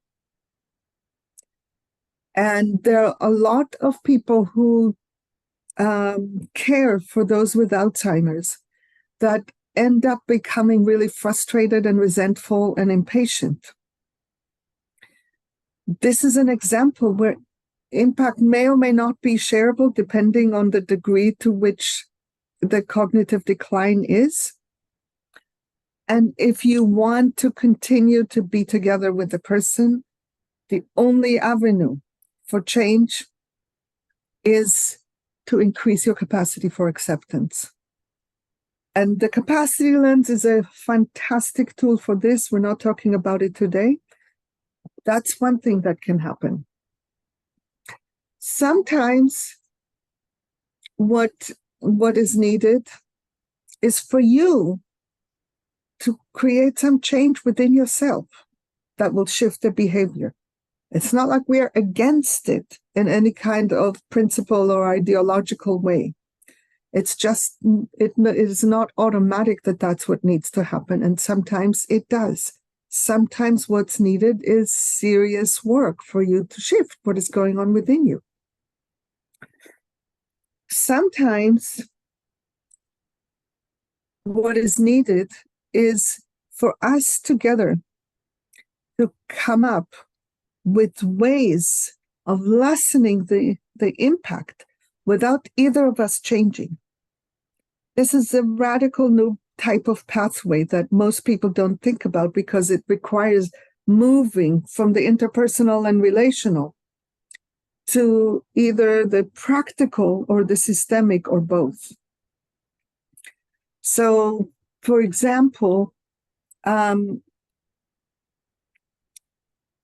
for our field here, part of why Eddie came to the US with me to support me in dealing with the things that I came here to do.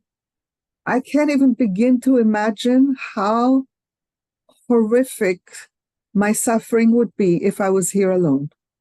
Even if I'm hosted by people who care about me and love me, it would be horrific to be here alone with just, if nothing else, just the culture shock, 2 layers of culture shock of being in the US, which is really tough on me, and being outside of the cocoon of how we function within our pod. So Eddie is here to support me. But Eddie is coming with his male and class training. So one of our mission elements for this time, we call it mission element number 2, is to support Eddie's capacity to grow in this area of tracking things, attuning, holding on the material plane. It's not a strong suit of his.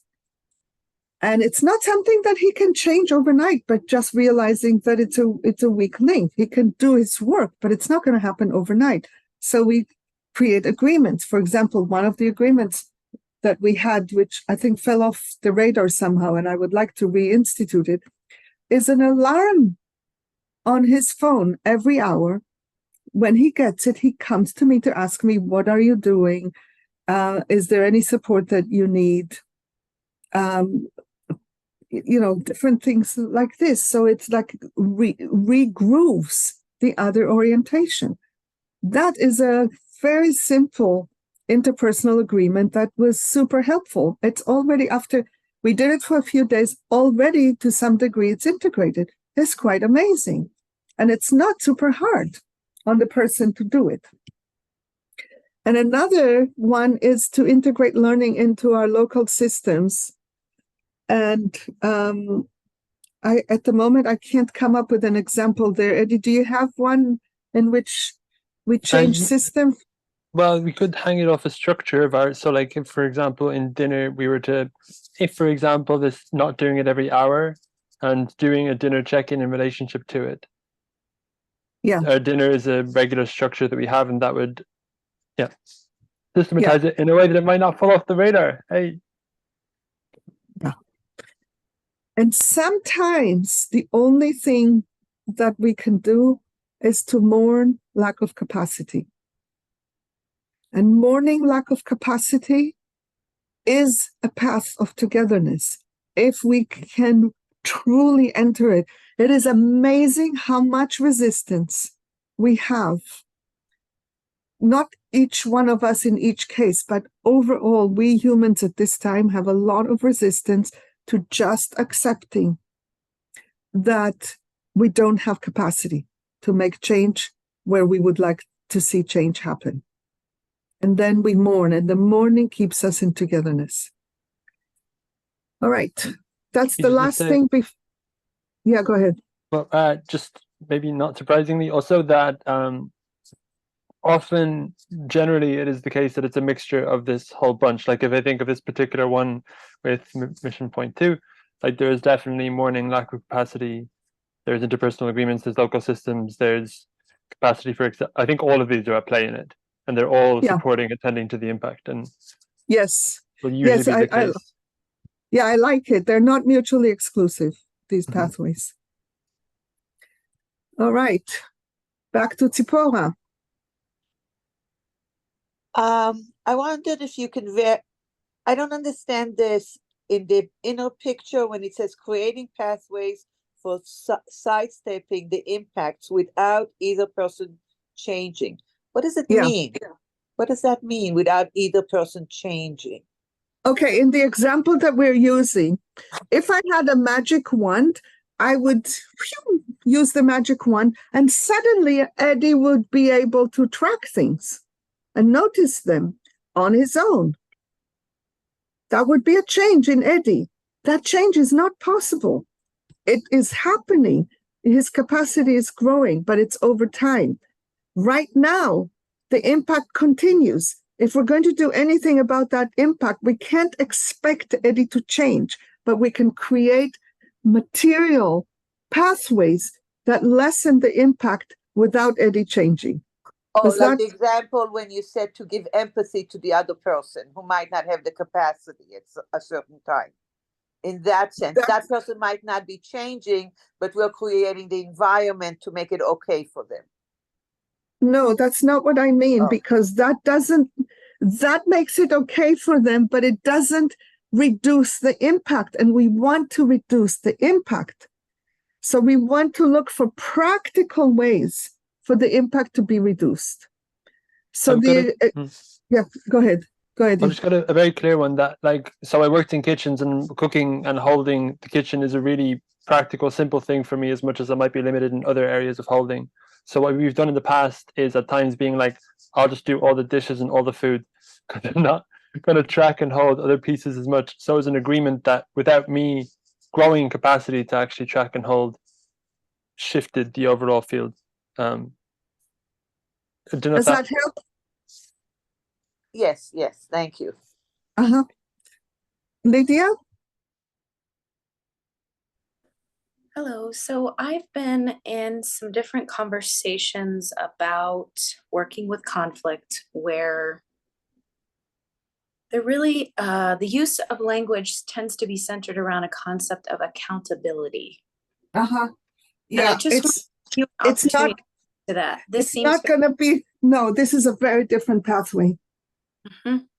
Accountability brings with it the right-wrong lens. Okay. And the whole premise of impact sharing and the way that we're using it is focusing on how we can care for everyone without bringing in a right-wrong lens. It's a tall order. Yeah. Thank you. In the accountability framework, I decide for you that you should do something because you should be accountable. We are out of connection the moment we say that. And it's not in a power with paradigm, right? Yeah. Which brings me to the next slides, which I would like to go to rather than take your question, Matua, and come back to the question, unless it's a clarifying question at this moment. I'm just looking at the mass of what we took on, and I'm wondering, okay, you lowered your hand. Great, thank you. All right. So now we are going to go to, I know this was a piece of cake so far, and now we're going to add power differences to it. and make it even easier.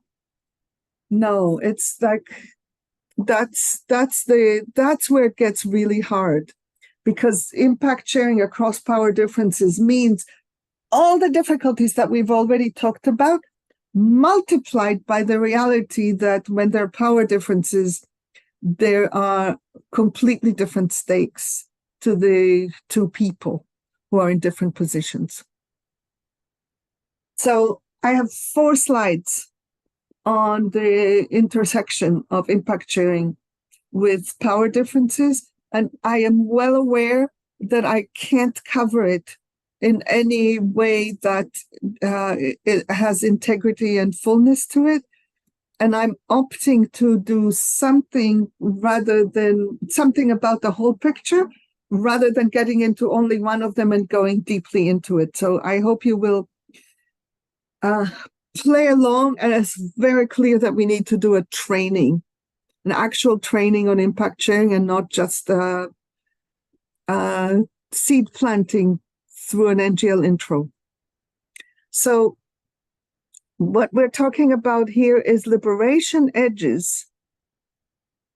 The reason there are 4 slides is there is impact sharing, there's impact receiving, and the liberation edges around them are different whether we have power, we have more power or less power. So I'm going to try to give some examples of liberation edges that come with each of these 4 positions. The first one is, what are my liberation edges if I have less power and I want to share impacts? None of it is easy. These are very serious liberation edges. Part of the training for internalizing power differences and all of that, part of that training is training that there's no point and it's not right for me to share impacts. I'm supposed to absorb them. So I need to overcome that training. If I'm female, if I'm of the racialized global majority that is usually referred to as minority, if I'm of the wrong religion, if I whatever, I am expected and take on the expectation to absorb more impacts. Liberation edge is to counter that.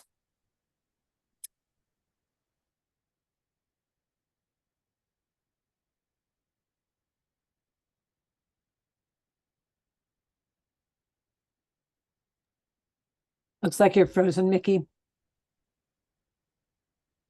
Aha. We were dropped. Eddie, were you dropped also? Yeah. Okay. I am back. Okay, then come here. I'm back now. Oh, okay. Okay, so I am going to go back and hope that it doesn't happen again. Okay, so we talked about the difficulty for people to receive impacts. That difficulty increases when we have power. People with power have less capacity to receive impact than people with less power. That's statistically true, not true of everyone in a particular way, but it is a phenomenon. And part of it is because people with more power, more privilege are trained to have their needs met and to ignore impacts on others in order to be able to continue to have needs met at cost to others, which would otherwise be unbearable to any human being. So it makes it harder. If I want to share impacts with someone who has more power, I need to be able to mourn the gap, to be able to come into it without massive rage and resentment. If I want to be fully empowered, I need to take on the risk of there may be consequences. If that person gets upset with me and they have power, there may be consequences. I want to take those on if I'm going to share impacts. There's also this whole thing about being the one to educate the person with power. I don't want anyone with less power to do impact sharing because Mickey said it's a liberation. No, please don't do that. I only want you to do that if you have wholehearted willingness because you see your liberation in growing capacity to share impact. Then there is the challenge of uncoupling impact from intention. It's so easy to attribute intention and to package it all into one thing. And what I want us to do when we don't have power in particular is to recognize the impact happened. It doesn't mean much about the person, and it definitely doesn't mean anything about their intention. And always mourning lack of capacity. So it's a big bundle. It doesn't surprise me that impacts don't flow uphill because it's too overwhelming. So I want to take a moment to just mourn this, then share the other one, and then go into a few questions. But let's just literally be in silence for a moment, looking at this and mourning that this is the reality within which we live. How hard it would be for people with less power to share impacts.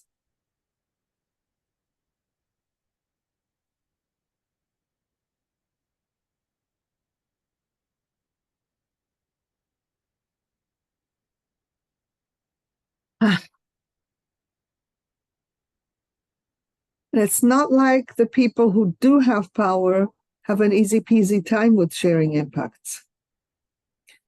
There are different challenges, different liberation edges. It may be that as a person with more power, learning to absorb impacts and not dish them out is a liberation edge for me because it shifts the norm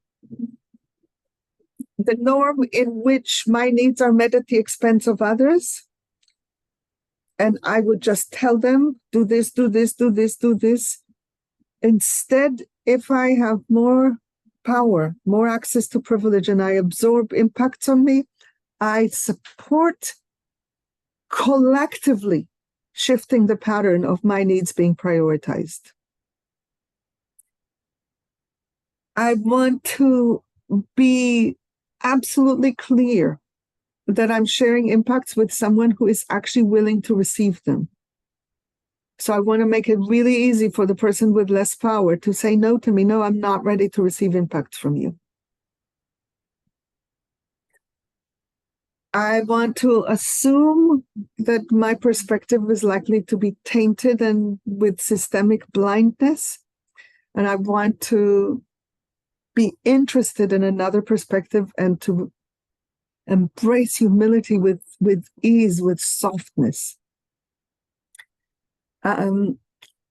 Once we have the impact out, I want to hold myself to doing more to digest of the various options of attending to impact. I want to prioritize the ones that require action on my end, even if the impact is on me.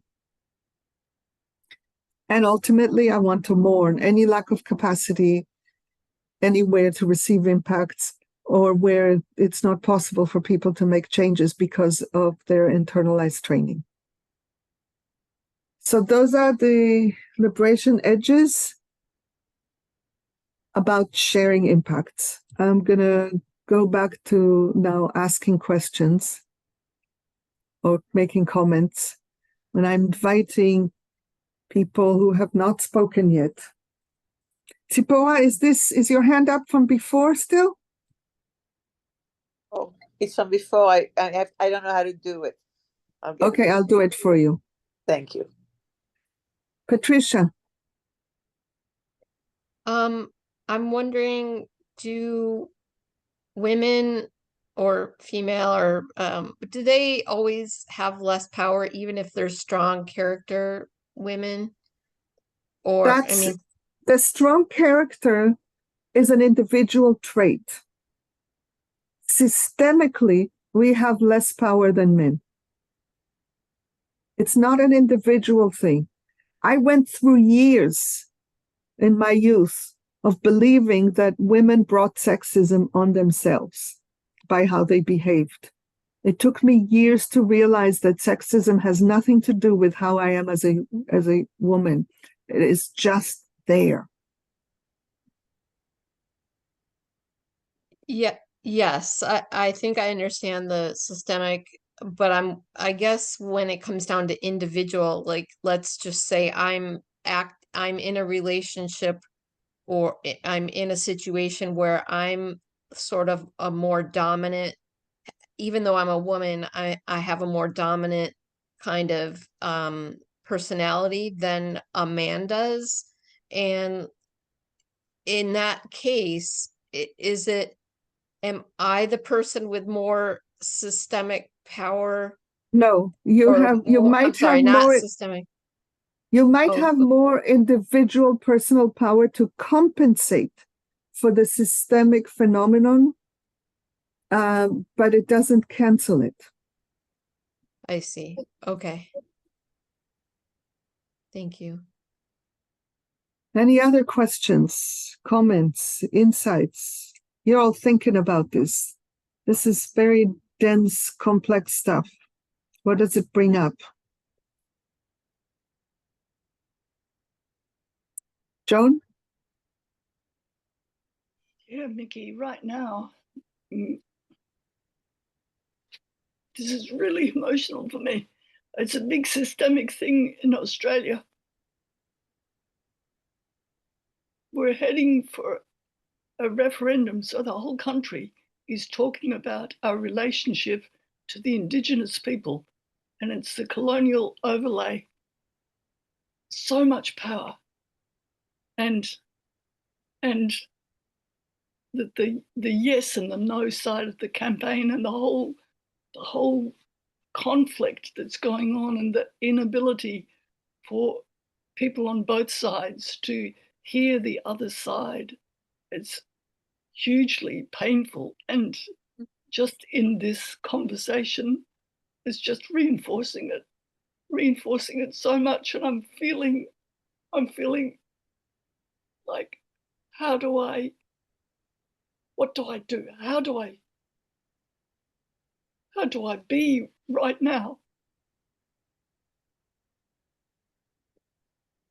Yeah, since I don't know the first thing about this referendum and I don't want to now learn all about it, can you say what it is about the liberation edges that is particularly tugging at you? The recognition of so many of the Indigenous people over the years who have been willing to expose themselves to be so vulnerable, and the recognition of the rage of many Indigenous people about the impact that they're feeling and that they have felt, and then there's so much going on, and it feels like the soul of the nation is being tested right now. Thank you.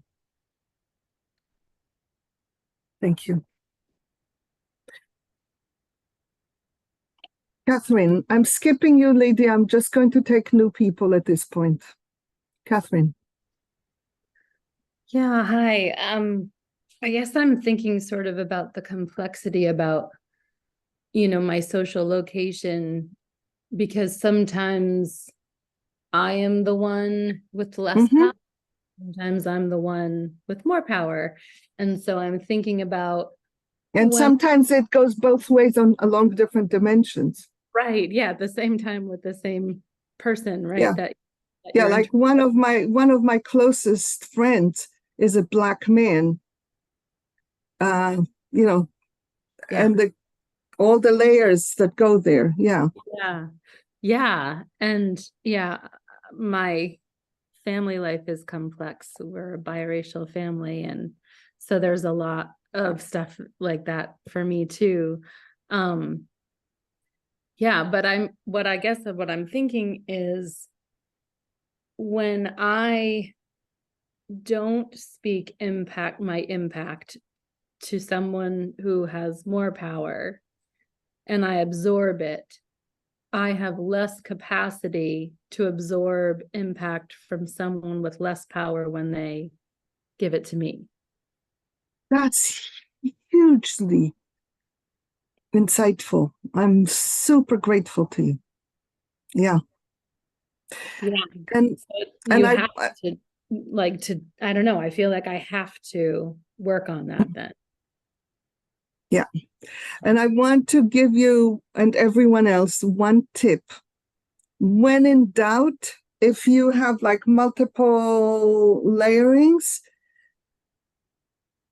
take on the one that gives you the most power, because that's the one we are likely to be least identified with. Mm-hmm. So I don't have that dynamic at all with the friend that I just mentioned, but it would be super easy for him to be identified with being Black and for me to be identified with being female. Yeah. I think that's why I'm divorced. And if he could identify with being male and I could identify with being white, we would have more possibility of working things out. We don't have that issue, but I'm talking about systemically as a phenomenon. Yeah. Thank you. Yeah. All right. Now we go to the challenges in receiving feedback, receiving impact sharing. And this time I'm going to start with the people with more power. The difficulty, that the challenge, not the difficulty, the liberation edges, what I need to grow capacity in order to be able to receive impact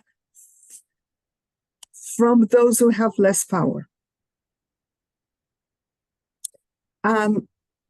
One is I need to be able to uncouple intention from impact. Even if the other person doesn't uncouple intention from impact, I want to uncouple it so that I can focus on acknowledging the impact independently of whatever my intention or my meaning field was. If I start working on it, I end up discovering just by living and breathing and walking in a human social field, if I am someone from a position of power, my existence creates impacts systemically. I can't help it. It's overwhelming. It's painful. I need to be able to mourn it and release it to make myself available. That's something that Eddie is dealing with a lot. Simultaneously, I need to still know to care for my capacity. It's very easy, and I did it for a number of years. As I started having more power by virtue of being in a visible position of leadership where people defer to me, means I have more power. And for a while, I was opening myself to receive impacts from everyone all the time. And I crashed. I frayed myself around receiving impacts. At the moment, in many contexts, I receive impacts through other people because I'm too overwhelmed by what it was like to be in a position of leadership and receive impacts from lots of people. So I want us to learn to calibrate so that even as we make ourselves available, we don't overdo it and we stay within capacity. We talked earlier about authentic appreciation for the sharing of impact, so I'm going to skip it. If my power is systemic, has to do with my social location, I want to grow my capacity to understand systemic blindness that would make it harder for me to see the impact so that I can be more available. And overall, look at it all as an opportunity for learning, for coming back to life, for having more of my humanity available, all of these things, rather than filtering it through the shame and the wrongness about me, which are very fertile ground when we have power because our soul knows that we're getting our needs met at cost to others. That's the liberation ages about receiving impacts for those who have more power. Come on, you can do it there. And here are liberation edges when we have less power and impact comes at us. So there's a lot of, what's the word? Brittleness and lack of resilience in relation to internalized oppression. Whatever exists about people in certain groups, we generally tend to internalize it about ourselves.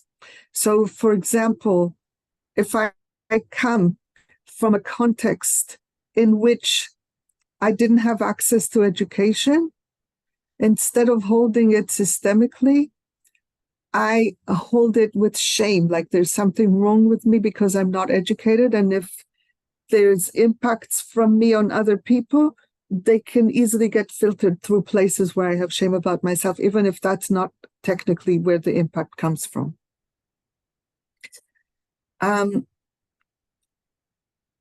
Internalized oppression is an assault on dignity. If I want to maintain my dignity, I need to find channels, pathways to uphold my dignity so that I don't have to be defensive about impacts, because if being a good person is my only pathway to having dignity, then I would be very brittle around impacts. I need to be able to speak my truth with care when the impact includes interpretations about me. Given that there is so much impact that I have absorbed as a person with less power, it's very easy for me to go into rage and impatient resentment, defensiveness, when anything is said about me that isn't true. So finding softness and saying it in a soft way is another liberation challenge, liberation edge. And again, capacity limits. I want to honor my capacity limits. You notice that the capacity limits came up in all 4 of them. This is why. All right. Once more, there's then one more slide and then we'll be done. And like I said, I'm happy to stay for another 15 minutes for more questions.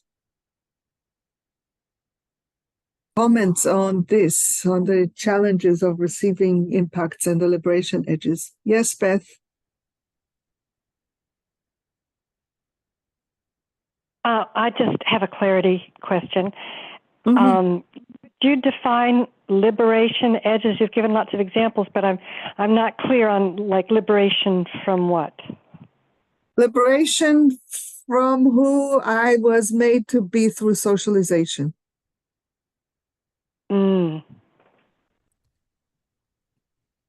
That's the only liberation. Liberation from external systems that I've accepted as defining who I am? Yes. And there's none of us who emerge from childhood without it, unless we are in nanoscopic pockets of where patriarchal socialization wasn't applied to us at home and doesn't exist in our society. It's almost non-existent, because obedience and shame by themselves, regardless of social location, stunt us.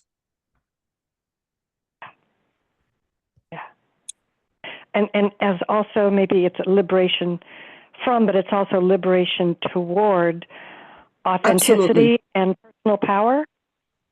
Authenticity, power, choice, capacity to relate, moving towards interdependence, living in flow. There's a lot of things that liberation is moving towards. Absolutely. It's moving towards vision. Okay. Thank you. You're welcome. I enjoyed this question. Shana. Yeah, examples of channels for dignity without defensiveness or hiding truth. At the moment, none are coming up for me. Eddie, do you have any? If you...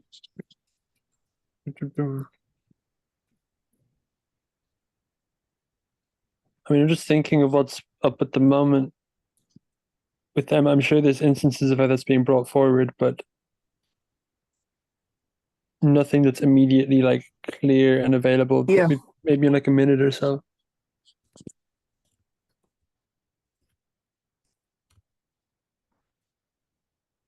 I can think in a very abstract, generic way, the dignity that comes from knowing that I resisted the socialization. That I didn't just take it in without any fight. That I wasn't born this way. Yeah? Yeah, that makes sense. Thank you. I'm also, Mickey, just when you said that, I'm thinking of the dignity of the systemic perspective as well. Yes. That there's Which some is way very of like, related. yeah. Yeah. All right. Last and not least is implementing all of this. So I've said this already. It requires a lot of capacity in both directions. We've been experimenting for years. And it's not always successful. I already said that. One of the key learnings is that there's baseline capacity that is needed if you're going to live in an active, rigorous impact sharing field. And you need to figure out how much of it you do and what are the capacities that are needed for it. And when there is lower trust or lower capacity, there are three things you can do to still implement impact sharing. One is limited to specific areas that are important. Let's say if you have a project that you're working on, limiting impact sharing to the purpose of the project and not to all the relational things and everything around it would help with keeping it within capacity. Another is a really rigorous commitment to doing impact digestion before sharing. Because that is always supportive. Remember what Terry said, that within the group that she was received into when she was with us in Turkey, she said, oh, this impact is small, I don't need to digest. And it wasn't even a low trust field at all. I don't think it was a high capacity. They recognized the power of impact digestion, and they have it as a rigorous commitment. Within our pod, we're not as rigorous about it. We are willingly taking on more with and from each other, and it's a lot.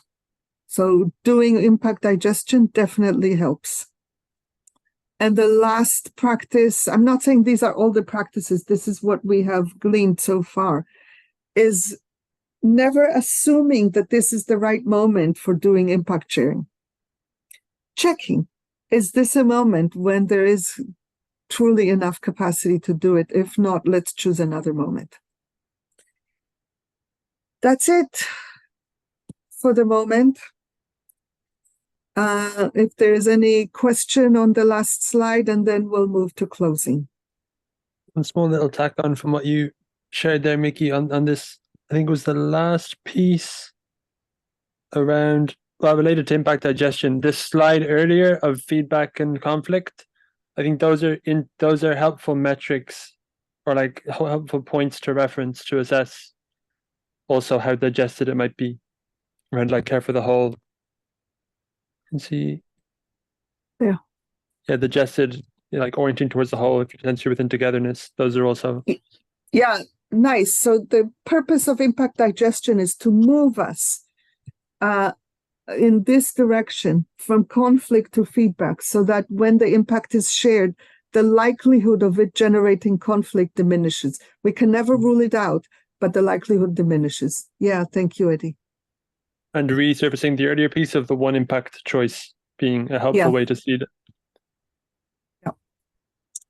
All right. Any questions about this last slide?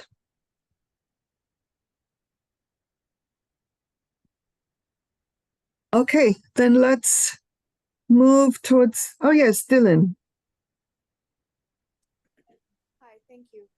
So in the small group, I shared an example, and it was about the ability to do impact digestion on my own, and and then how I'm trying or practicing actually being present with other people to share what actually happened when it happened.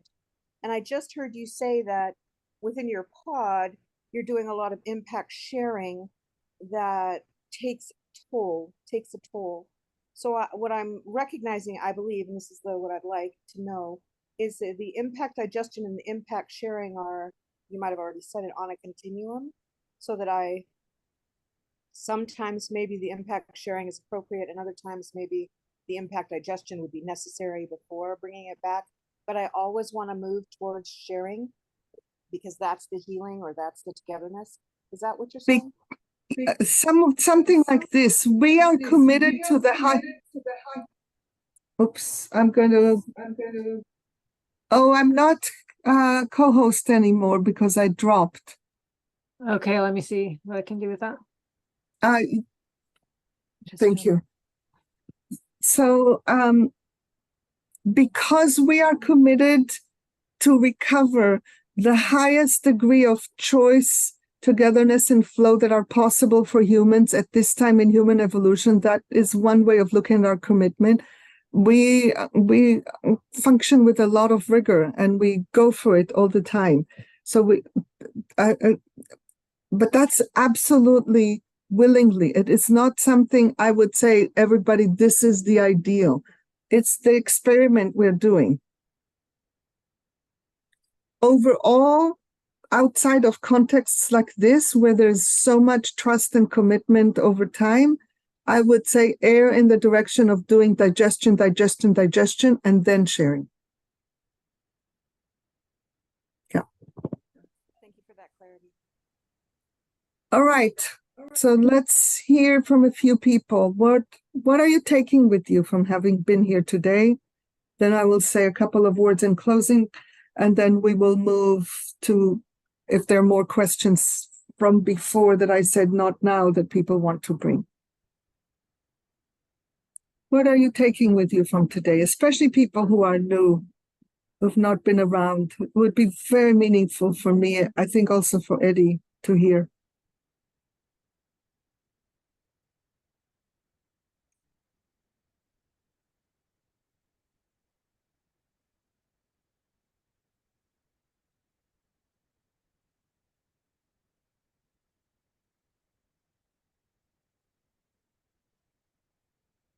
I don't believe that you're taking nothing. So I think there is something that needs to happen for you to come forward. Okay, it's happening. Lucy. Yeah, thank you. Taking so much. But the thing that I wrote down that really stood out to me was internalized depression is an assault on dignity.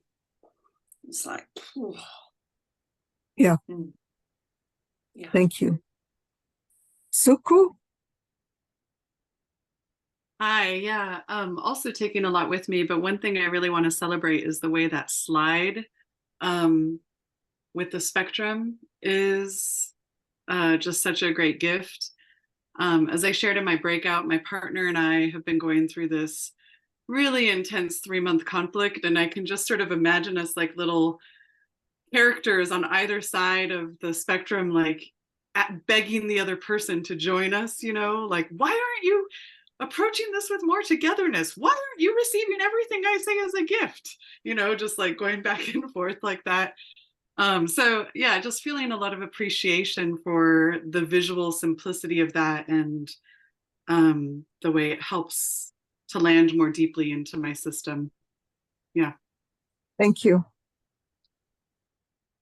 I also just want to say again that even when we do 100% feedback, impact digestion, and come with clean information, no judgment, no blame, we're still facing what is going on on the other side and the other person's capacity to receive it.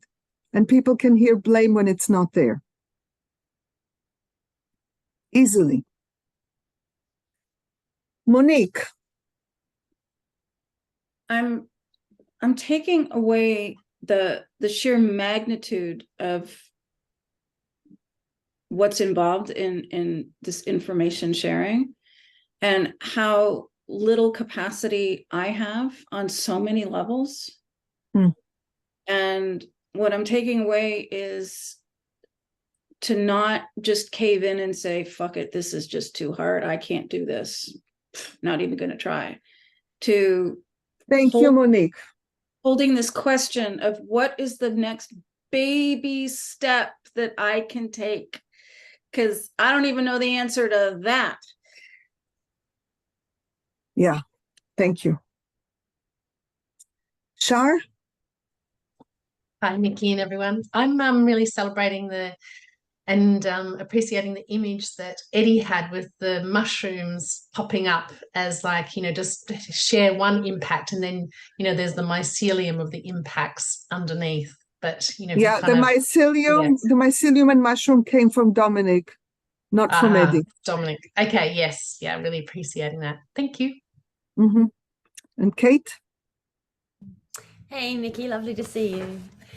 I am really grateful for this call, for so much in this call, and it's mainly the reminders. I haven't been able to get to many calls or recordings or anything for quite a while, but just the one thing that really impacted me, I mean, there's many, but one of them is I'm in a new relationship, and when you said that romantic early sort of limerence phase of the relationship, just the words of it's what I heard was, us, it being actually our truer nature before we got our layers of protection. And it just kind of, when you offer those, it just kind of strips me down to something so simple and so beautiful. And my guard drops, my defenses drop to go, let me open that. So thank you so much. Yeah, it's really beautiful. Cheers. Please share impacts, don't absorb them. For the health of the relationship, just do that. Please share impacts, don't applaud them. Don't absorb them. Beautiful. Yeah, thank you so much. That's such a beautiful thing. Thank you. Cheers. Meg? So much. I have to watch this several times, but one of the things that really stuck out for me is co-holding that we are in this together. And that has to be in the back of my head always. Mm-hmm. Eddie, you want to say anything in closing? That this was sweet and fun to explore with you all and to hold with you, Mickey. And yeah, that's it. It was a sweet 3 hours. Great. And I want to, for anyone who's here for the first time and for others, I remind you that you are all welcome to join NGL and participate more actively than you may have so far. It's an amazing experiment that is unfolding about what on earth we can do to turn around the march towards extinction. And also that if any of you has any capacity to give more money, the need exists and grows, and the invitation is there. And I think that's all. And now anybody who needs to go is welcome to go. And I'm opening for any questions from before or new ones that people want to bring for another 15 minutes or so.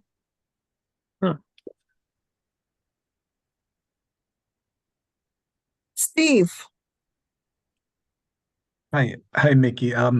Eddie mentioned the dignity of systemic perspective, and I wonder if I could get a little clarification on that. And I also want to thank you for clarifying that you're not suggesting people share impacts unequivocally with power, where it might hurt their job or their career or something like that. Yeah, if you do that, you need to do that with only if you're willing to face the consequences. And there's immense power that comes from when we are willing to face the consequences.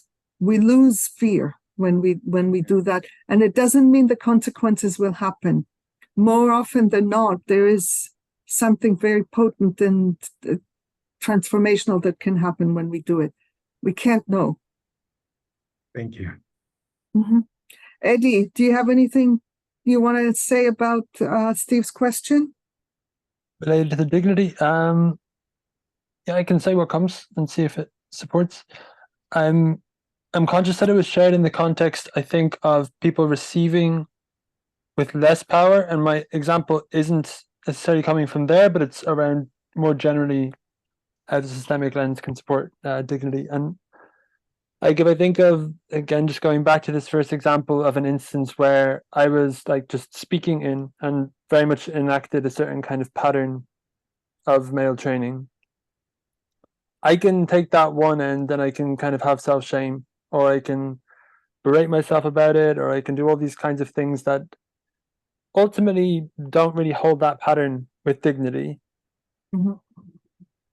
Or just when you were speaking there, I was like sensing into my dad and his kind of patterning in this way, and imagining my younger self like ingesting that as a model, and knowing all the ways that other men show up in this kind of way, and recognizing the socialization of that. And that's a pattern that's been deeply embedded, and I can go more and more into the historical roots of it.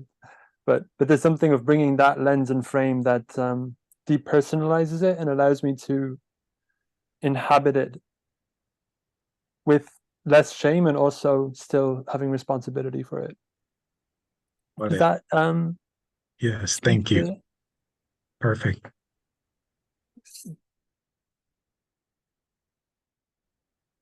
Cindy?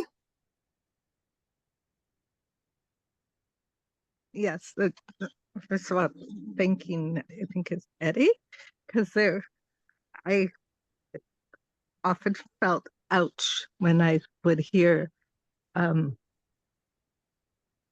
Mickey use you as an example of different types of receiving and giving impacts. And so I'm glad to hear that there's a process that supports you in being open to being a teaching tool for us. The morning piece is when we realize that things at this point can't shift for whatever reason, I can hear myself saying, this is something that needs to be mourned. But I don't see, for the most part, how to tap into that beyond a thinking rather than feeling perspective. Is there, how do you move into mourning? I am not your best person on the planet about how to bring about mourning. I'm really excellent with staying with it when it arises, but not with knowing you do A, B, C, and then you can get in touch with mourning. I personally, after recently reading the recent book that came out called Matriarchal Societies of the Past and the Rise of Patriarchy, West Asia and Europe, which details what happened that brought us the particular strand of patriarchal societies that then proceeded to dominate the rest of the world. I now have more access to mourning because I know I can envision the human beings that were invaded. It's not like I don't have it in relation to colonization, but that's so later that it doesn't have the same potency as feeling what it was like to have the whole world crash. And we're still in the after effects of that crash. It's just continuing and escalating and deepening and expanding and outsourcing and exporting itself all over the planet. Getting to the seed of it has really been helpful for me, to where I have an easier pathway directly into mourning. I don't know if this is helpful, is it? Maybe getting the book myself and reading it. Someone asked for that name of the book again. In the chat, I know you don't look at chats. It's a very, very, very expensive book. It's put out by an academic press. It's about $100, the book. The author is not making any money from that. That's what the publisher is insisting on. So I don't think it's easily accessible. It probably exists in some libraries and people can get it. Yeah. And the name again? Matriarchal Societies of the Past and the Rise of Patriarchy. West Asia and Europe. The woman who wrote it is 80 something, and she's still thinking of writing similar books about other continents. Okay. Other places where patriarchy came into being. And I think if, for example, the mourning that you want to have access to is around race, for example, I think reading about the early history, just the really early history of a particular phenomenon really helps. Because afterwards, it's already within the loop of reinforcing itself. Does that make sense? It does. It'd be too painful to hear, too close to home. That's necessary. The too painful is a thought that keeps us from mourning.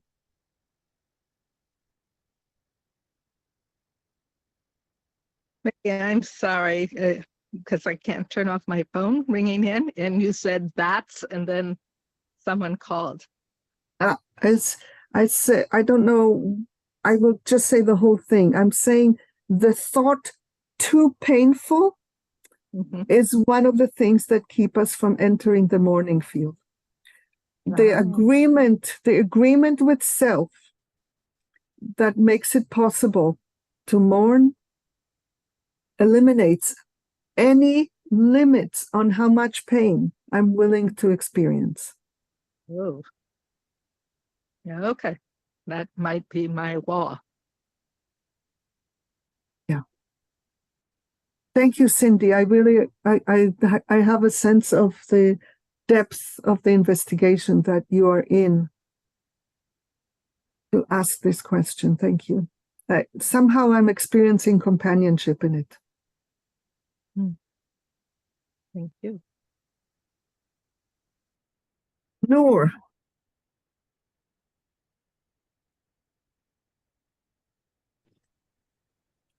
Hey, Mickey. So two questions. I'll choose one. But I want to name both. One is, obviously this whole conversation about impact sharing, it's a specific vernacular. And it's not like if I just go to someone who, isn't familiar with this way of speaking and say, I have some, I'm interested to share some impact. Would you be willing to receive it? They don't know what that means. I've had that experience. So what are some examples of like more colloquial ways?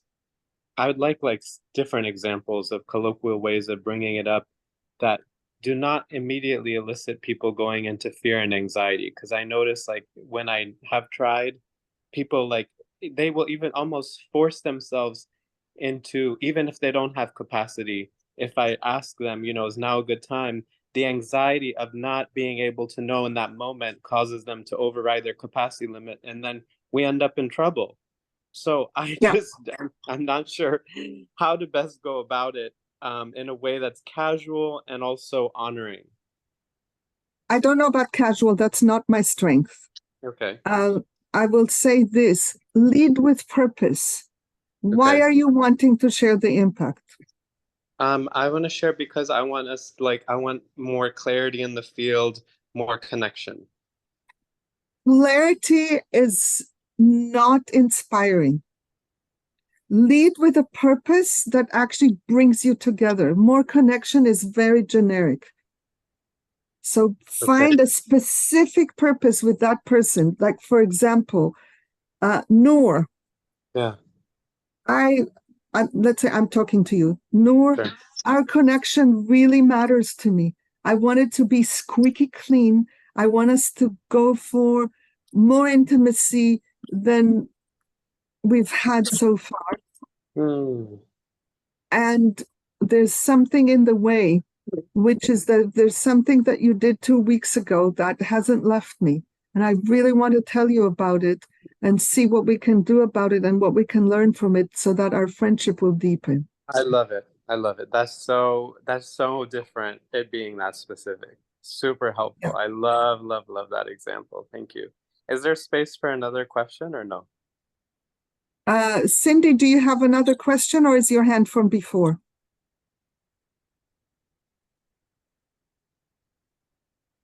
I'm guessing that it's hand from before. Okay. So Mickey, earlier you were saying, like, so one of the things I think that gets in my way of being able to share impact cleanly is this trust that other people want to really grow, like to develop and grow. And so I guess my question is, how have you learned to integrate that? Because I'm believing, what I am imagining is, if I really integrate that, the jackal will subside. It'll be easier to more cleanly share impact when it feels scary. Yeah, I would say, instead of believing that people don't want to grow, try to just not know. Oh, okay. All right. Not like assume that they do want to grow. You can't know. Just enter it with curiosity to discover, do they want to grow or not? Kind of like an agnostic, indeterminate curiosity. If you want to put these words on it, yes. Well, you said you're not so casual. I guess I'm not so casual either, Mickey. All right. Thank you so much. That was helpful. Thank you. Uh-huh. Beth?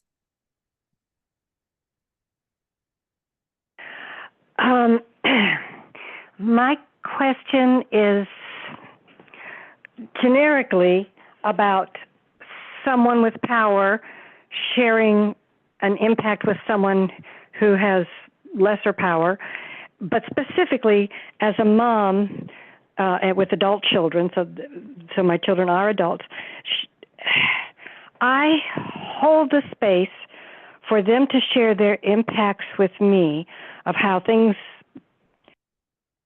from their childhood have contributed to their unhappiness or sense of disconnection or whatever.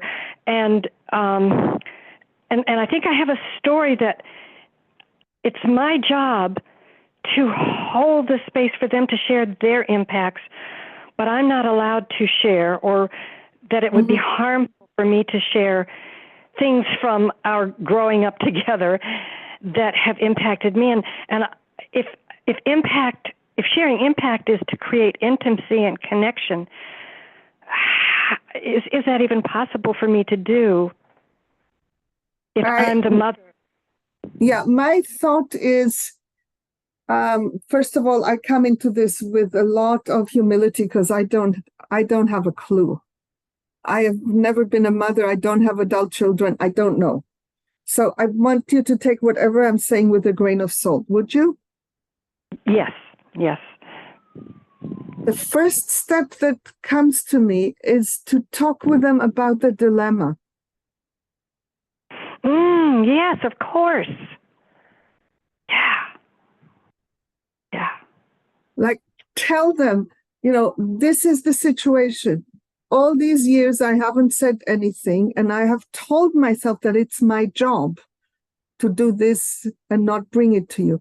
And I'm aware that the thought, it's my job, actually separates us. The moment I have a job, I am separate from you. And I want to change this. I only want to change this if you also want to change this. And what are we going to do about this in a way that will actually nurture our relationship that can work for us, and see what happens? See what they say. Yeah. You will find out very quickly if they actually have capacity and willingness or not. Yeah, absolutely. And Mickey, I would like to share with you that you have not had the experience of being a mother, but you've had a mother.